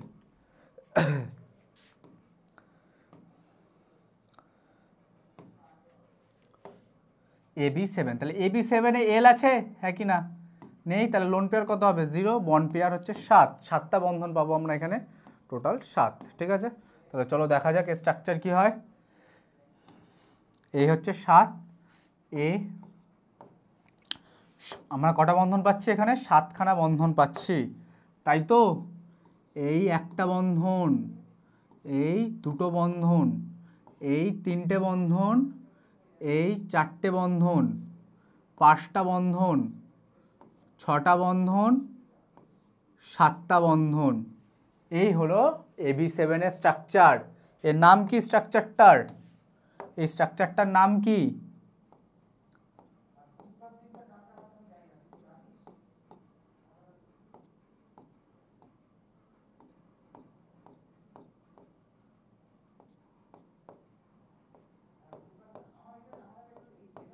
এই স্ট্রাকচারটার নাম কি? পঞ্চকোণীয় দ্বিপিরামিডীয়, ঠিক আছে। পঞ্চকোণীয়, পেন্টাগোনাল বাইপিরামিডাল, পঞ্চকোণীয় দ্বিপিরামিডীয়, ঠিক আছে। এই ছিল স্ট্রাকচারের শেষ। ভালো করে করবে প্র্যাকটিস এগুলো। পঞ্চকোণীয় দ্বিপিরামিডীয়, পঞ্চকোণীয় দ্বিপিরামিডীয়। তাহলে মোটামুটি এই ভিএসিপিআর থেকে স্ট্রাকচার যা করিয়েছি এখান থেকে কমন পাবে। এবার চলো নেক্সট দেখা যাক আমাদের কি আছে, ঠিক আছে।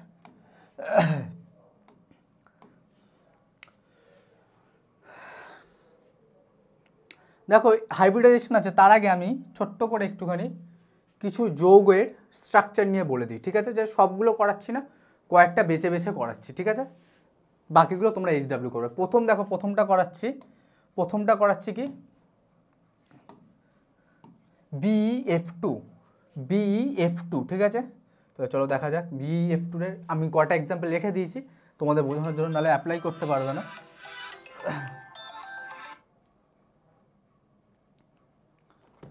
BF2, ঠিক আছে।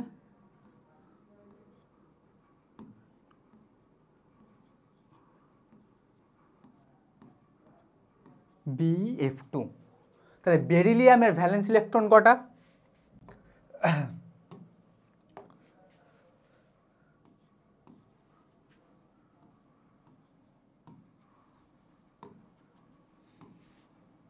বেরিলিয়ামের কটা ভ্যালেন্স ইলেকট্রন আমরা দেখতে পাই? বেরিলিয়ামের আমাদের দুটো ভ্যালেন্স ইলেকট্রন আছে, এগুলো আগের ক্লাসে করেছি জানো। তাহলে দুটো ভ্যালেন্স ইলেকট্রনকে আমি এখানে রাখছি, ঠিক আছে। দুটো ভ্যালেন্স ইলেকট্রনকে আমি রাখলাম, ঠিক আছে।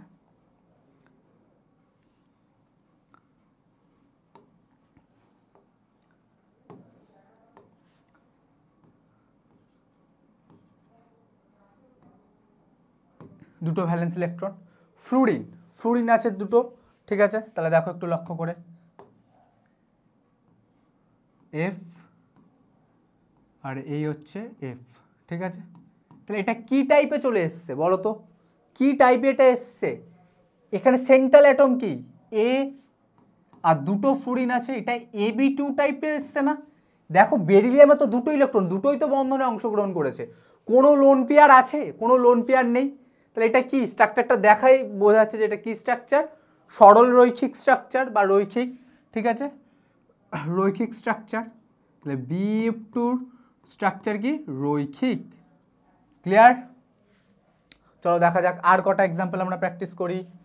BF3, ঠিক আছে, এটাও করিয়ে দিচ্ছি, তোমরা কিন্তু কয়েকটা করবে, ঠিক আছে। BF3 সেকেন্ড কি বলছে, BF3, তাই তো। BF3 স্ট্রাকচার দেখি কি হয়,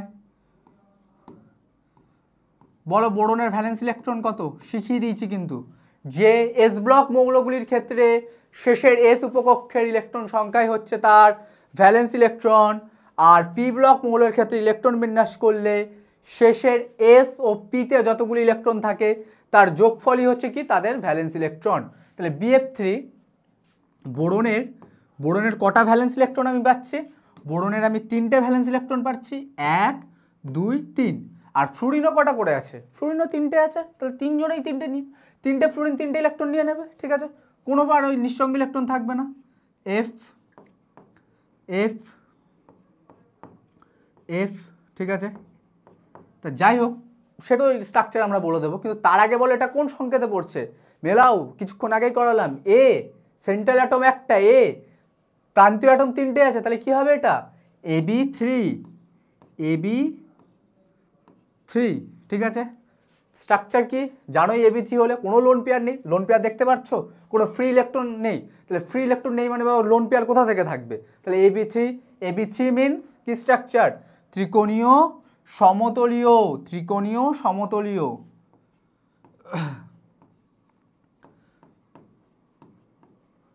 ত্রিকোণীয় সমতলীয়। ক্লিয়ার? নেক্সট দেখো, নেক্সট দেখি কি আছে, বোঝা যাচ্ছে এইভাবে করবে। এটা তোমাদের HW থাকলো, ঠিক আছে, এটা HW, না পারলে কমেন্টে জানাবে যে স্যার 3 নম্বর স্ট্রাকচারটা করতে পারিনি, কমেন্টে জানাবে, নেক্সট ভিডিওতে করে দেবো।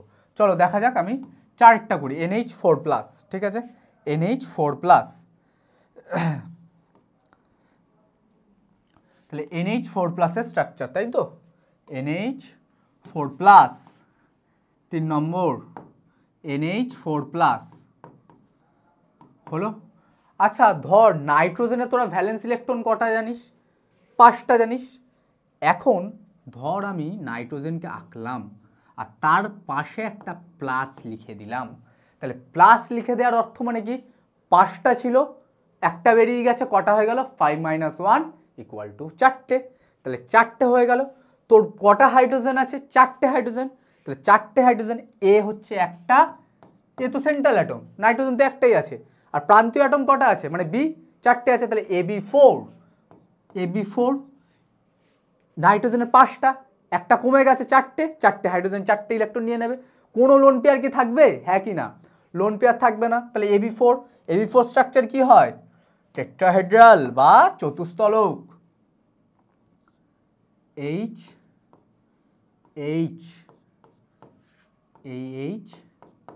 আর AH, এই হলো চতুস্তলক স্ট্রাকচার। বোঝা গেল হ্যাঁ কি না?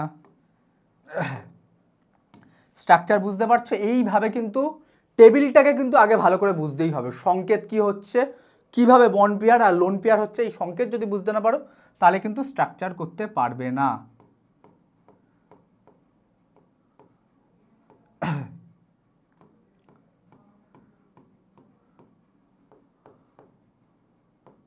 ঠিক আছে, এই স্ট্রাকচারের নাম কি, চতুস্তলক বা টেট্রাহেড্রাল, চতুস্তলক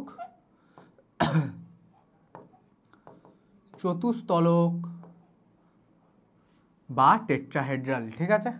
চলো নেক্সট দেখা যাক কি আছে।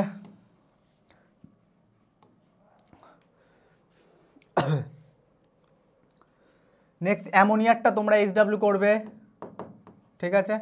আমি জলের স্ট্রাকচারটা দেখিয়ে দিচ্ছি। জল খুব গুরুত্বপূর্ণ জিনিস, তাই তো? জলের স্ট্রাকচার, তাহলে দেখো কত নম্বর হবে এটা? 4 নম্বর। দেখো জলের স্ট্রাকচারটা দেখিয়ে দিচ্ছি, ঠিক আছে। H2O, H2O, ঠিক আছে। তাহলে একটু ভালো করে দেখা যাক। এখানে অক্সিজেনকে আমি আঁকলাম, কটা ভ্যালেন্স ইলেকট্রন? অনেকবার করে বলেছি বারবার যে 6টা ভ্যালেন্স ইলেকট্রন।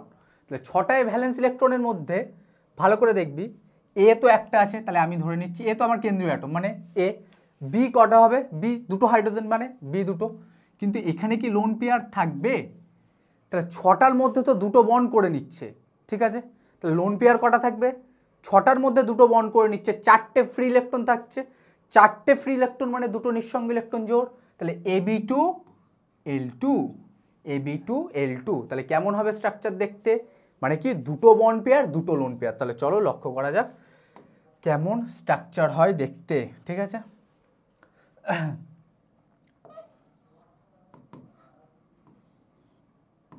দুটো লোন পেয়ার হয়ে গেল, এই আর একটা হাইড্রোজেন। জলের অণু স্ট্রাকচার কিন্তু খুব গুরুত্বপূর্ণ পরীক্ষার জন্য। এই আর একটা হাইড্রোজেন, দেখো এটাই হচ্ছে H2A স্ট্রাকচার। এই স্ট্রাকচারটার নাম কি? ভি শেপ বা কৌণিক, ভি শেপ বা কৌণিক। চলো পরবর্তী দেখা যাক, পরবর্তী দেখা যাক। H2O হয়ে গেল, তোমাদের PCl5, PCl5 তোমরা HW করে আনবে, SF4 HW করবে, ঠিক আছে। আমি কয়েকটা করে দিচ্ছি, তোমরা কয়েকটা করবে। XeOF2 করে দেবে, এটা আমি করে দেবো 10এরটা। I3-, সব থেকে গুরুত্বপূর্ণ পরীক্ষার জন্য VBI লিখ, ঠিক আছে। যারা যারা দেখছো ভিডিওটা আমি বলে রাখলাম এটা পড়বেই পড়বে, ঠিক আছে। এটা VBI, ঠিক আছে, VBI, ওকে। তাহলে চলো শুরু করা যাক। I3- এর স্ট্রাকচার,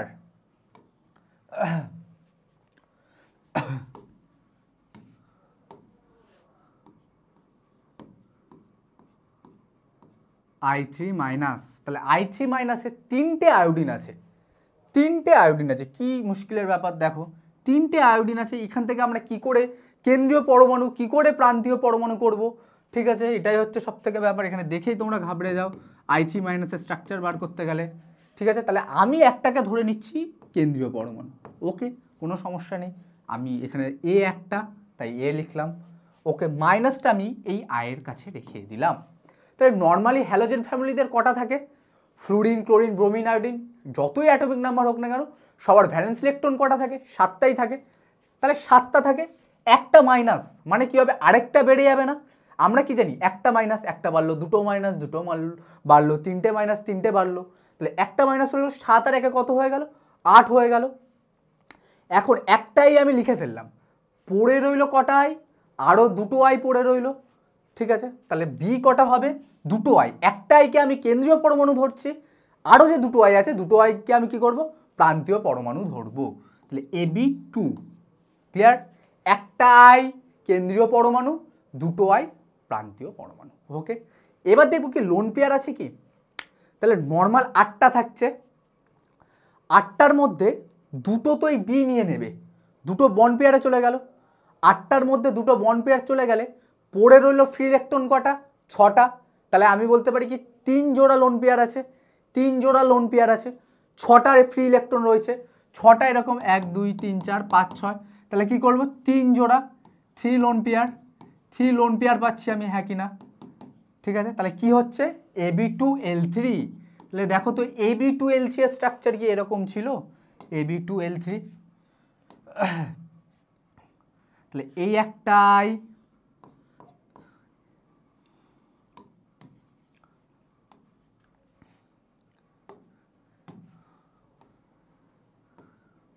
I-, ঠিক আছে।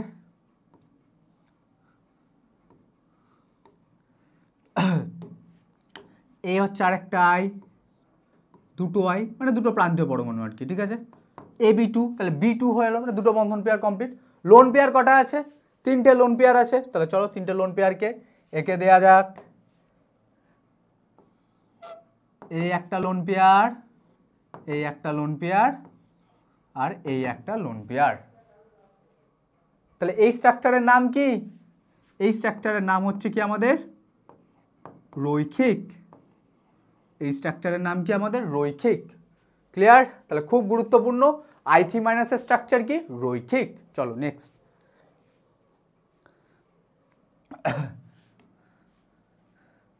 নেক্সট দেখা যাক কি আছে আর। SF6 তোমরা HW করবে, ঠিক আছে। XgF4 এটাও HW করবে, ঠিক আছে।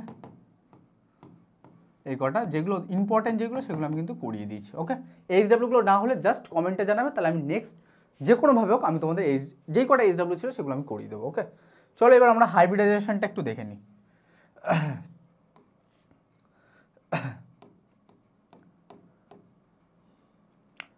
সংকরায়ন, মানে এইখান থেকেও একটা কোশ্চেন ধরে নাও কমন আসবেই আসবে, সেটা যেই স্কুল হোক না কেন। হাইব্রিডাইজেশন এবং স্ট্রাকচার থেকে কম করে 6 নম্বরের মধ্যে 3 নাম্বার থাকবেই। তাহলে হাইব্রিডাইজেশন কার বার করি আমরা? সংকরায়ন আমরা কার বার করি? সবাই মন দিয়ে দেখবে, বুঝতে পারবে। সংকরায়ন আমরা কার বার করি না, সংকরায়ন বার করি আমরা কি কেন্দ্রীয় পরমাণুর যে সেন্ট্রাল অ্যাটম থাকে তার সংকরায়ন আমরা বার করি, ঠিক আছে। তাহলে দেখো,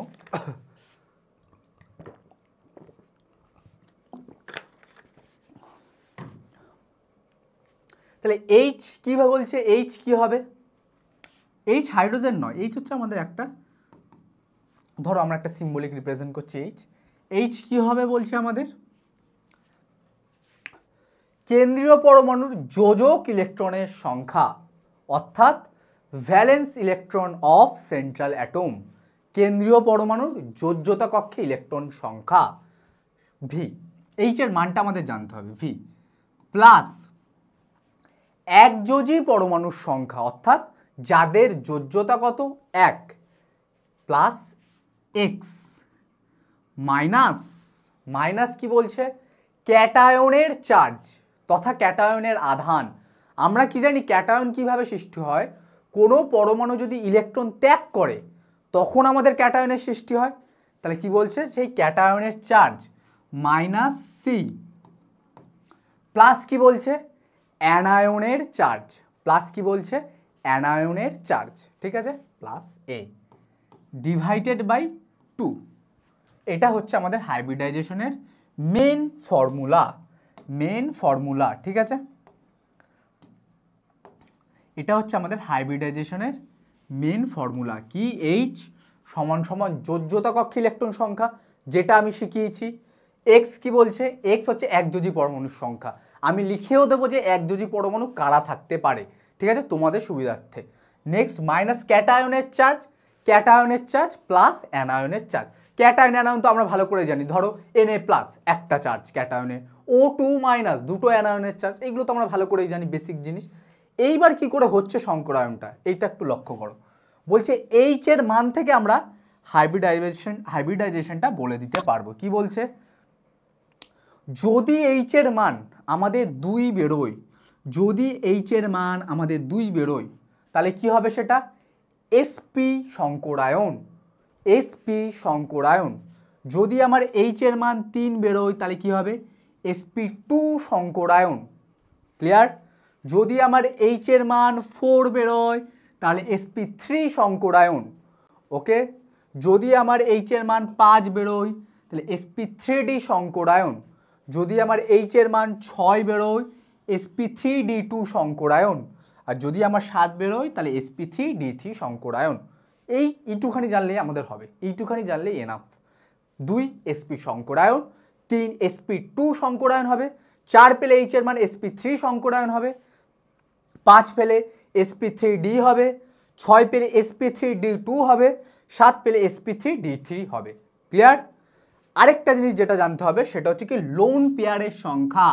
কেন্দ্রীয় পরমাণুতে আমার কতগুলি লোন পেয়ার থাকছে? কেন্দ্রীয় পরমাণুতে লোন পেয়ার কি বলছে না, এই যে H এর মানটা আমরা বার করেছি, এই H এর মান মাইনাস এক্স মাইনাস ডি। তাহলে এক্স কি এখানে? এক্স হচ্ছে সেই একযোজী পরমাণুর সংখ্যা। এক্স কি না, এক্স হলো সেই একযোজী পরমাণুর সংখ্যা। আর ডি কি? ডি হলো হচ্ছে আমাদের সেই দ্বিযোজী পরমাণুর সংখ্যা। এবার দেখো তোমাদের সুবিধার্থে কি আমি এক্স এর কতগুলো নামও লিখে দিচ্ছি যে এক্স কারা হতে পারে, ঠিক আছে? তাহলে এক্স আমি কি বলেছি? একযোজী পরমাণুর সংখ্যা, একযোজী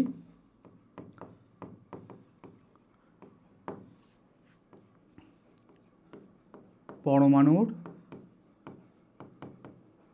সংখ্যা, এটাকে আমরা এক্স বলছি।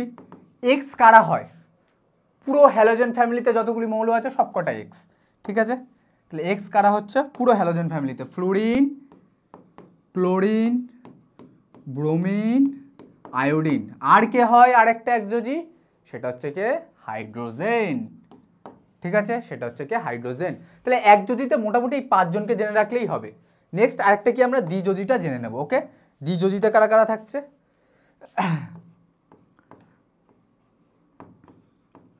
দ্বিযোজী পরমাণুর সংখ্যা, এটাকে আমরা কি বলছি? ডি সিম্বল দ্বারা রিপ্রেজেন্ট করছি, ঠিক আছে?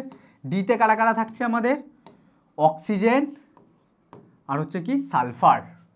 অক্সিজেন গ্রুপ 16 মেম্বার, অক্সিজেন আর সালফার, এই দুজনকে জানলেই হবে। তাহলে এই গেল হচ্ছে আমাদের হাইব্রিডাইজেশনের থিওরি। কি কি তোমাদের জানতে হবে? বেশি কিছু নয়, এটা জানবে ফার্স্ট, এই সূত্রটা তোমাদের জানতে হবে। সেকেন্ড কি? এইচ এর মান আর কি হাইব্রিডাইজেশন হচ্ছে, ঠিক আছে? তারপর এটা তোমাদের জানতে হবে, নাহলে হাইব্রিডাইজেশন বার করতে পারবে না। 3 নম্বর জানবে কি? লোন পেয়ার কি প্রেজেন্ট থাকে? কারণ এমসিকিউতে কিন্তু থাকতেও পারে যে এই অণুতে কতগুলি লোন পেয়ার আছে, তখন কিন্তু আমরা এই ফর্মুলা দ্বারা ইজিলি বার করে নেব, ঠিক আছে? তাহলে এইটাও আমাদের জানতে হবে, ঠিক আছে? আমি প্র্যাকটিস করাচ্ছি এক্ষুনি। আর কি? চতুর্থভাবে মনে রাখবে যে একযোজী, কারণ এটা না জানলে তুমি ফর্মুলাটাতে তো ভালো করে ভুল করে ফেলবে, তাই না?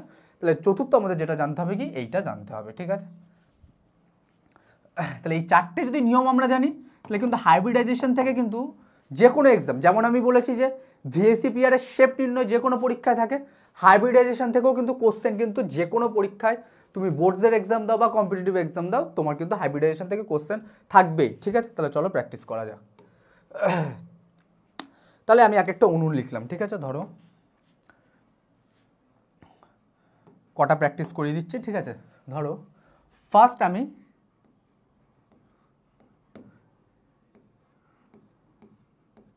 CH4, ঠিক আছে?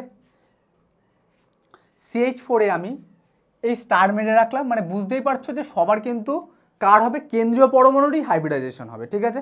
তাহলে সেখান থেকে আমি বার করছি। ওকে, তাহলে ফার্স্ট আমাদের কাজ কি থাকবে? ফার্স্ট তোমরাও এইভাবেই করবে, তোমরাও কিন্তু এইভাবেই করবে, ঠিক আছে? তাহলে ফার্স্ট আমরা কি এইচ এর মানটা বার করে নেব। এইচ কি ছিল? প্রথম এইচ ছিল কি? কেন্দ্রীয় পরমাণুর যোজ্যতা কক্ষে ইলেকট্রন সংখ্যা বা যোজক ইলেকট্রন সংখ্যা বা ভ্যালেন্স ইলেকট্রন সংখ্যা। তাহলে কার্বনের অ্যাটমিক নাম্বার 6, ভ্যালেন্স ইলেকট্রন কত হয়? 2,4, 4টে, ঠিক আছে? 4 প্লাস ছিল কি? একযোজী পরমাণুর সংখ্যা এক্স, তাই তো ফর্মুলাতে ছিল একযোজী। তাহলে এখানে হাইড্রোজেনকে আমি লিস্টে লিখেছিলাম, তখন লিখেছিলাম এক্স এর মধ্যে কি একযোজীও কি আমাদের হাইড্রোজেন পড়ে। তাহলে কটা আছে? 4টে আছে, 4টে আছে, তাই জন্য 4 লিখলাম। মাইনাস ক্যাটায়নের চার্জ। তুমি এই CH4 অণুটাকে ভালো করে লক্ষ্য করো, এখানে তুমি কোনো প্লাস কিংবা মাইনাস লক্ষ্য করতে পারছো? হ্যাঁ কি না? কোনো প্লাস বা মাইনাস লক্ষ্য করতে পারছো না।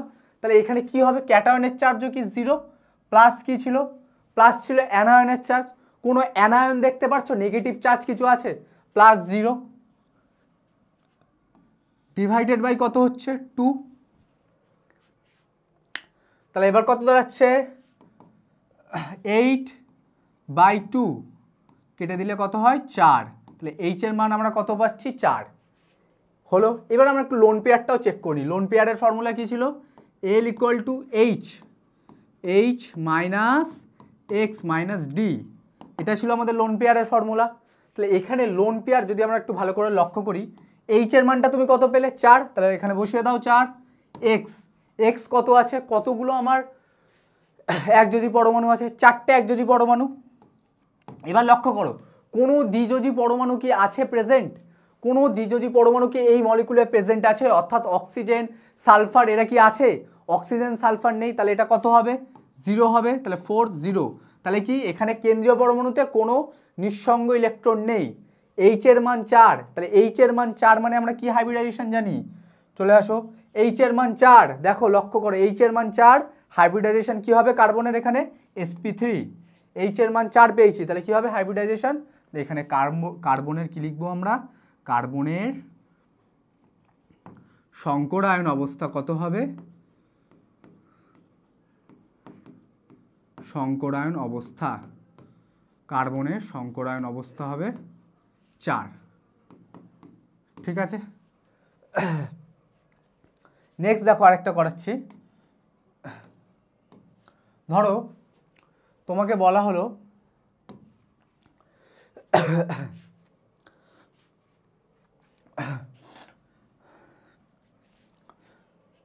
যে NH4+,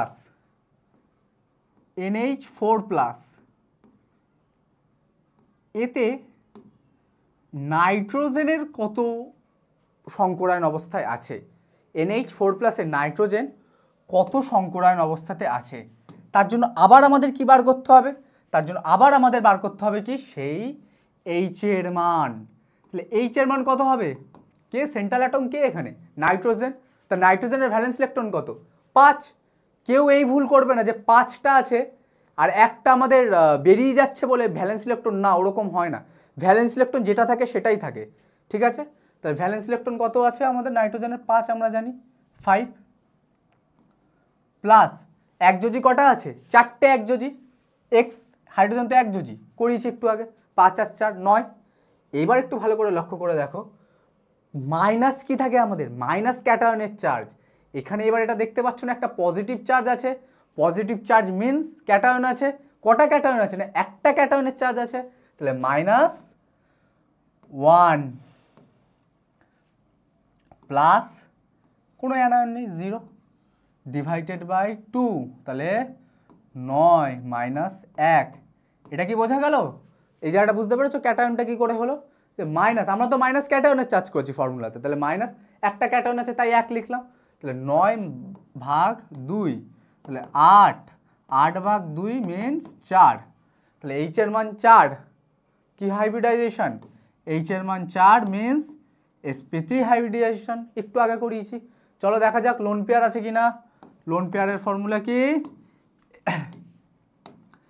H - x - d, তাহলে H 4 x কত, চারটে একযোজি আছে, এই যে 4টে, তাহলে 4 এখানে বসিয়ে দাও, কোনো দ্বিযোজি সালফার অক্সিজেন নেই 0 0, বোঝা গেল হ্যাঁ কি না। চলো নেক্সট আরেকটা এক্সাম্পল করাবো, যে জলে আমরা যে জল খুব গুরুত্বপূর্ণ, জলের স্ট্রাকচারও গুরুত্বপূর্ণ, জলের হাইব্রিডাইজেশনও গুরুত্বপূর্ণ।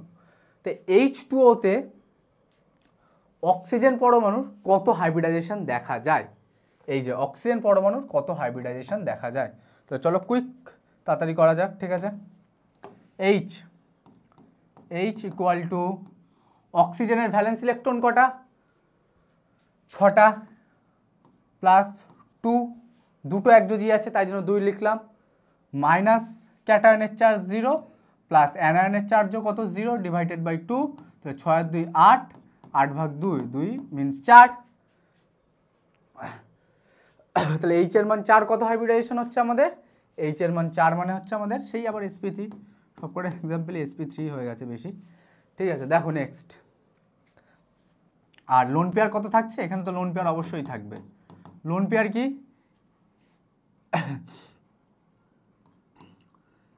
H - x - d। ঠিক আছে, তাহলে কত হচ্ছে এইচ এর মান 4 2।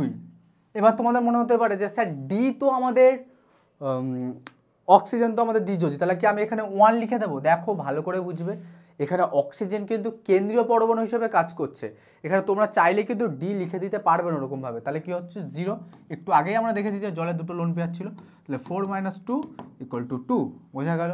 চলো নেক্সট আরেকটা দেখা যাক, I3- আরেকটা গুরুত্বপূর্ণ করে দিচ্ছি, এটা লাস্ট আজকের। ঠিক আছে, I3- I3 মাইনাস, ঠিক আছে। তাহলে I3 মাইনাসকে আমাদের ভালো করে বোঝার জন্য ও স্ট্রাকচারটা যদি আমরা একটু দেখে নিই, ঠিক আছে। I মাইনাস এরকম একটু আগে করিয়েছি, যারা ভিডিওটা দেখেছো জানো। I ঠিক আছে, লোন পেয়ার, ঠিক আছে, লোন পেয়ার। তাহলে একটা আইকে আমরা সেন্ট্রাল অ্যাটম ধরবো, দুটো আইকে আমরা প্রান্তীয় অ্যাটম ধরবো, ঠিক আছে, একটু আগেই বলেছি। তাহলে চলো এইচ এর মান বার করি। এইচ, এটাও ইম্পর্টেন্ট কোশ্চেন কিন্তু। এইচ ঠিক আছে, কত হচ্ছে একটা আই, তাহলে একটা আই তার ভ্যালেন্স ইলেকট্রন কত, আই মানেই হচ্ছে কি হ্যালোজেন, হ্যালোজেন মানে কি তার ভ্যালেন্স ইলেকট্রন 7, কেউ ক্যাটায়ন বা অ্যানায়নটাকে ধরবে না, ঠিক আছে। তাহলে 7 হচ্ছে 7 প্লাস কটা একযোজি আছে, আই তো একযোজির মধ্যেই পড়ে, তাহলে সেন্ট্রালকে বাদ দিয়ে দুটো একযোজি আছে, 7 প্লাস 2 হলো 7 প্লাস 2 মাইনাস আমাদের কি ছিল মাইনাস ক্যাটায়নের চার্জ, কোনো ক্যাটায়ন নেই, এটা তো দেখতেই পাচ্ছি অ্যানায়ন বসে আছে একটা, কোনো ক্যাটায়ন নেই, তাহলে -0 প্লাস 1 একটা অ্যানায়ন আছে, ডিভাইডেড বাই কত হচ্ছে 2 হচ্ছে, তাহলে 7 আর 2 9, 9 আর 1 কত দাঁড়াচ্ছে 10, ঠিক আছে, তাই তো 7 আর 2 9, 9 আর 1 10, তাহলে 2 ভাগ 10 ভাগ 2 কত হচ্ছে 5, তাহলে এইচ এর মান 5, এইচ এর মান 5 মানে কি আমরা sp3d কত পাচ্ছি দেখো, এইচ এর মান 5, এইচ এর মান 5 আমরা কি পাই sp3d পাই না, তাহলে এইচ এর মান 5, আমাদের হাইব্রিডাইজেশন কি দাঁড়াচ্ছে sp3d, ঠিক আছে। এইচ এর মান 5, আমরা কি পাচ্ছি হাইব্রিডাইজেশন sp3d, ঠিক আছে, হাইব্রিডাইজেশন হচ্ছে কি কার্বনের sp3d। এবার দেখবো আমরা একটু লোন পেয়ারটা তো আমরা তিনটে দেখতেই পাচ্ছি, আমাদের ফর্মুলাতে দেখি কি আসছে, ফর্মুলাতে লোন পেয়ার কি ঠিক বলেছে ফর্মুলা, দেখা যাক। তাহলে এইচ এর মান কত 5, এক্স কটা আছে একযোজি দুটো, সেন্ট্রাল বাদ দিয়ে দুটো, ডি কোনো কিছু নেই, তাহলে 5 আর 2 3, দেখো তিনটে লোন পেয়ার, স্ট্রাকচারও তিনটে লোন পেয়ার, মিলে গেল, বোঝা গেল ক্লাসটা। তাহলে এই ছিল আমাদের ভিএসিপিআর, এই ছিল হচ্ছে আমাদের শঙ্করায়ন। তোমাদের একটা কাজ কি থাকবে, তোমরা এটা তো আমি দিয়েছি, অনেকগুলোই করিয়ে দিয়েছি তোমাদের, এই যে এটা হচ্ছে তোমাদের আকৃতি থাকবে, আকৃতির সাথে সাথে তোমরা এই প্রত্যেকটা কেন্দ্রীয় পরমাণু যে আছে, প্রত্যেকটা কেন্দ্রীয় পরমাণুর হাইব্রিডাইজেশনগুলো বার করে নেবে একসাথে, পুরো এক ঢিলে দুই পাখি, যেটা কথা যে তোমাদের শঙ্করায়নও প্র্যাকটিস হয়ে যাবে, তার সঙ্গে কি তোমাদের আকৃতিটাও হয়ে যাবে, ক্লিয়ার। তাহলে আজকের ক্লাসটা এই পর্যন্ত, ভালো থেকো সবাই, এবং খুব গুরুত্বপূর্ণ একটা ভিডিও ছিল সেমিস্টার 1 এক্সামের জন্য, এখান থেকে কিন্তু কোশ্চেন আসবেই আসবে, ঠিক আছে। লেকচার 1 2 এর মধ্যে লেকচার 3 কিন্তু সব থেকে গুরুত্বপূর্ণ, পুরো প্রথম থেকে স্কিপ না করে ভিডিওটা ভালো করে দেখবে, ওকে, ভালো থেকো সবাই, ঠিক আছে।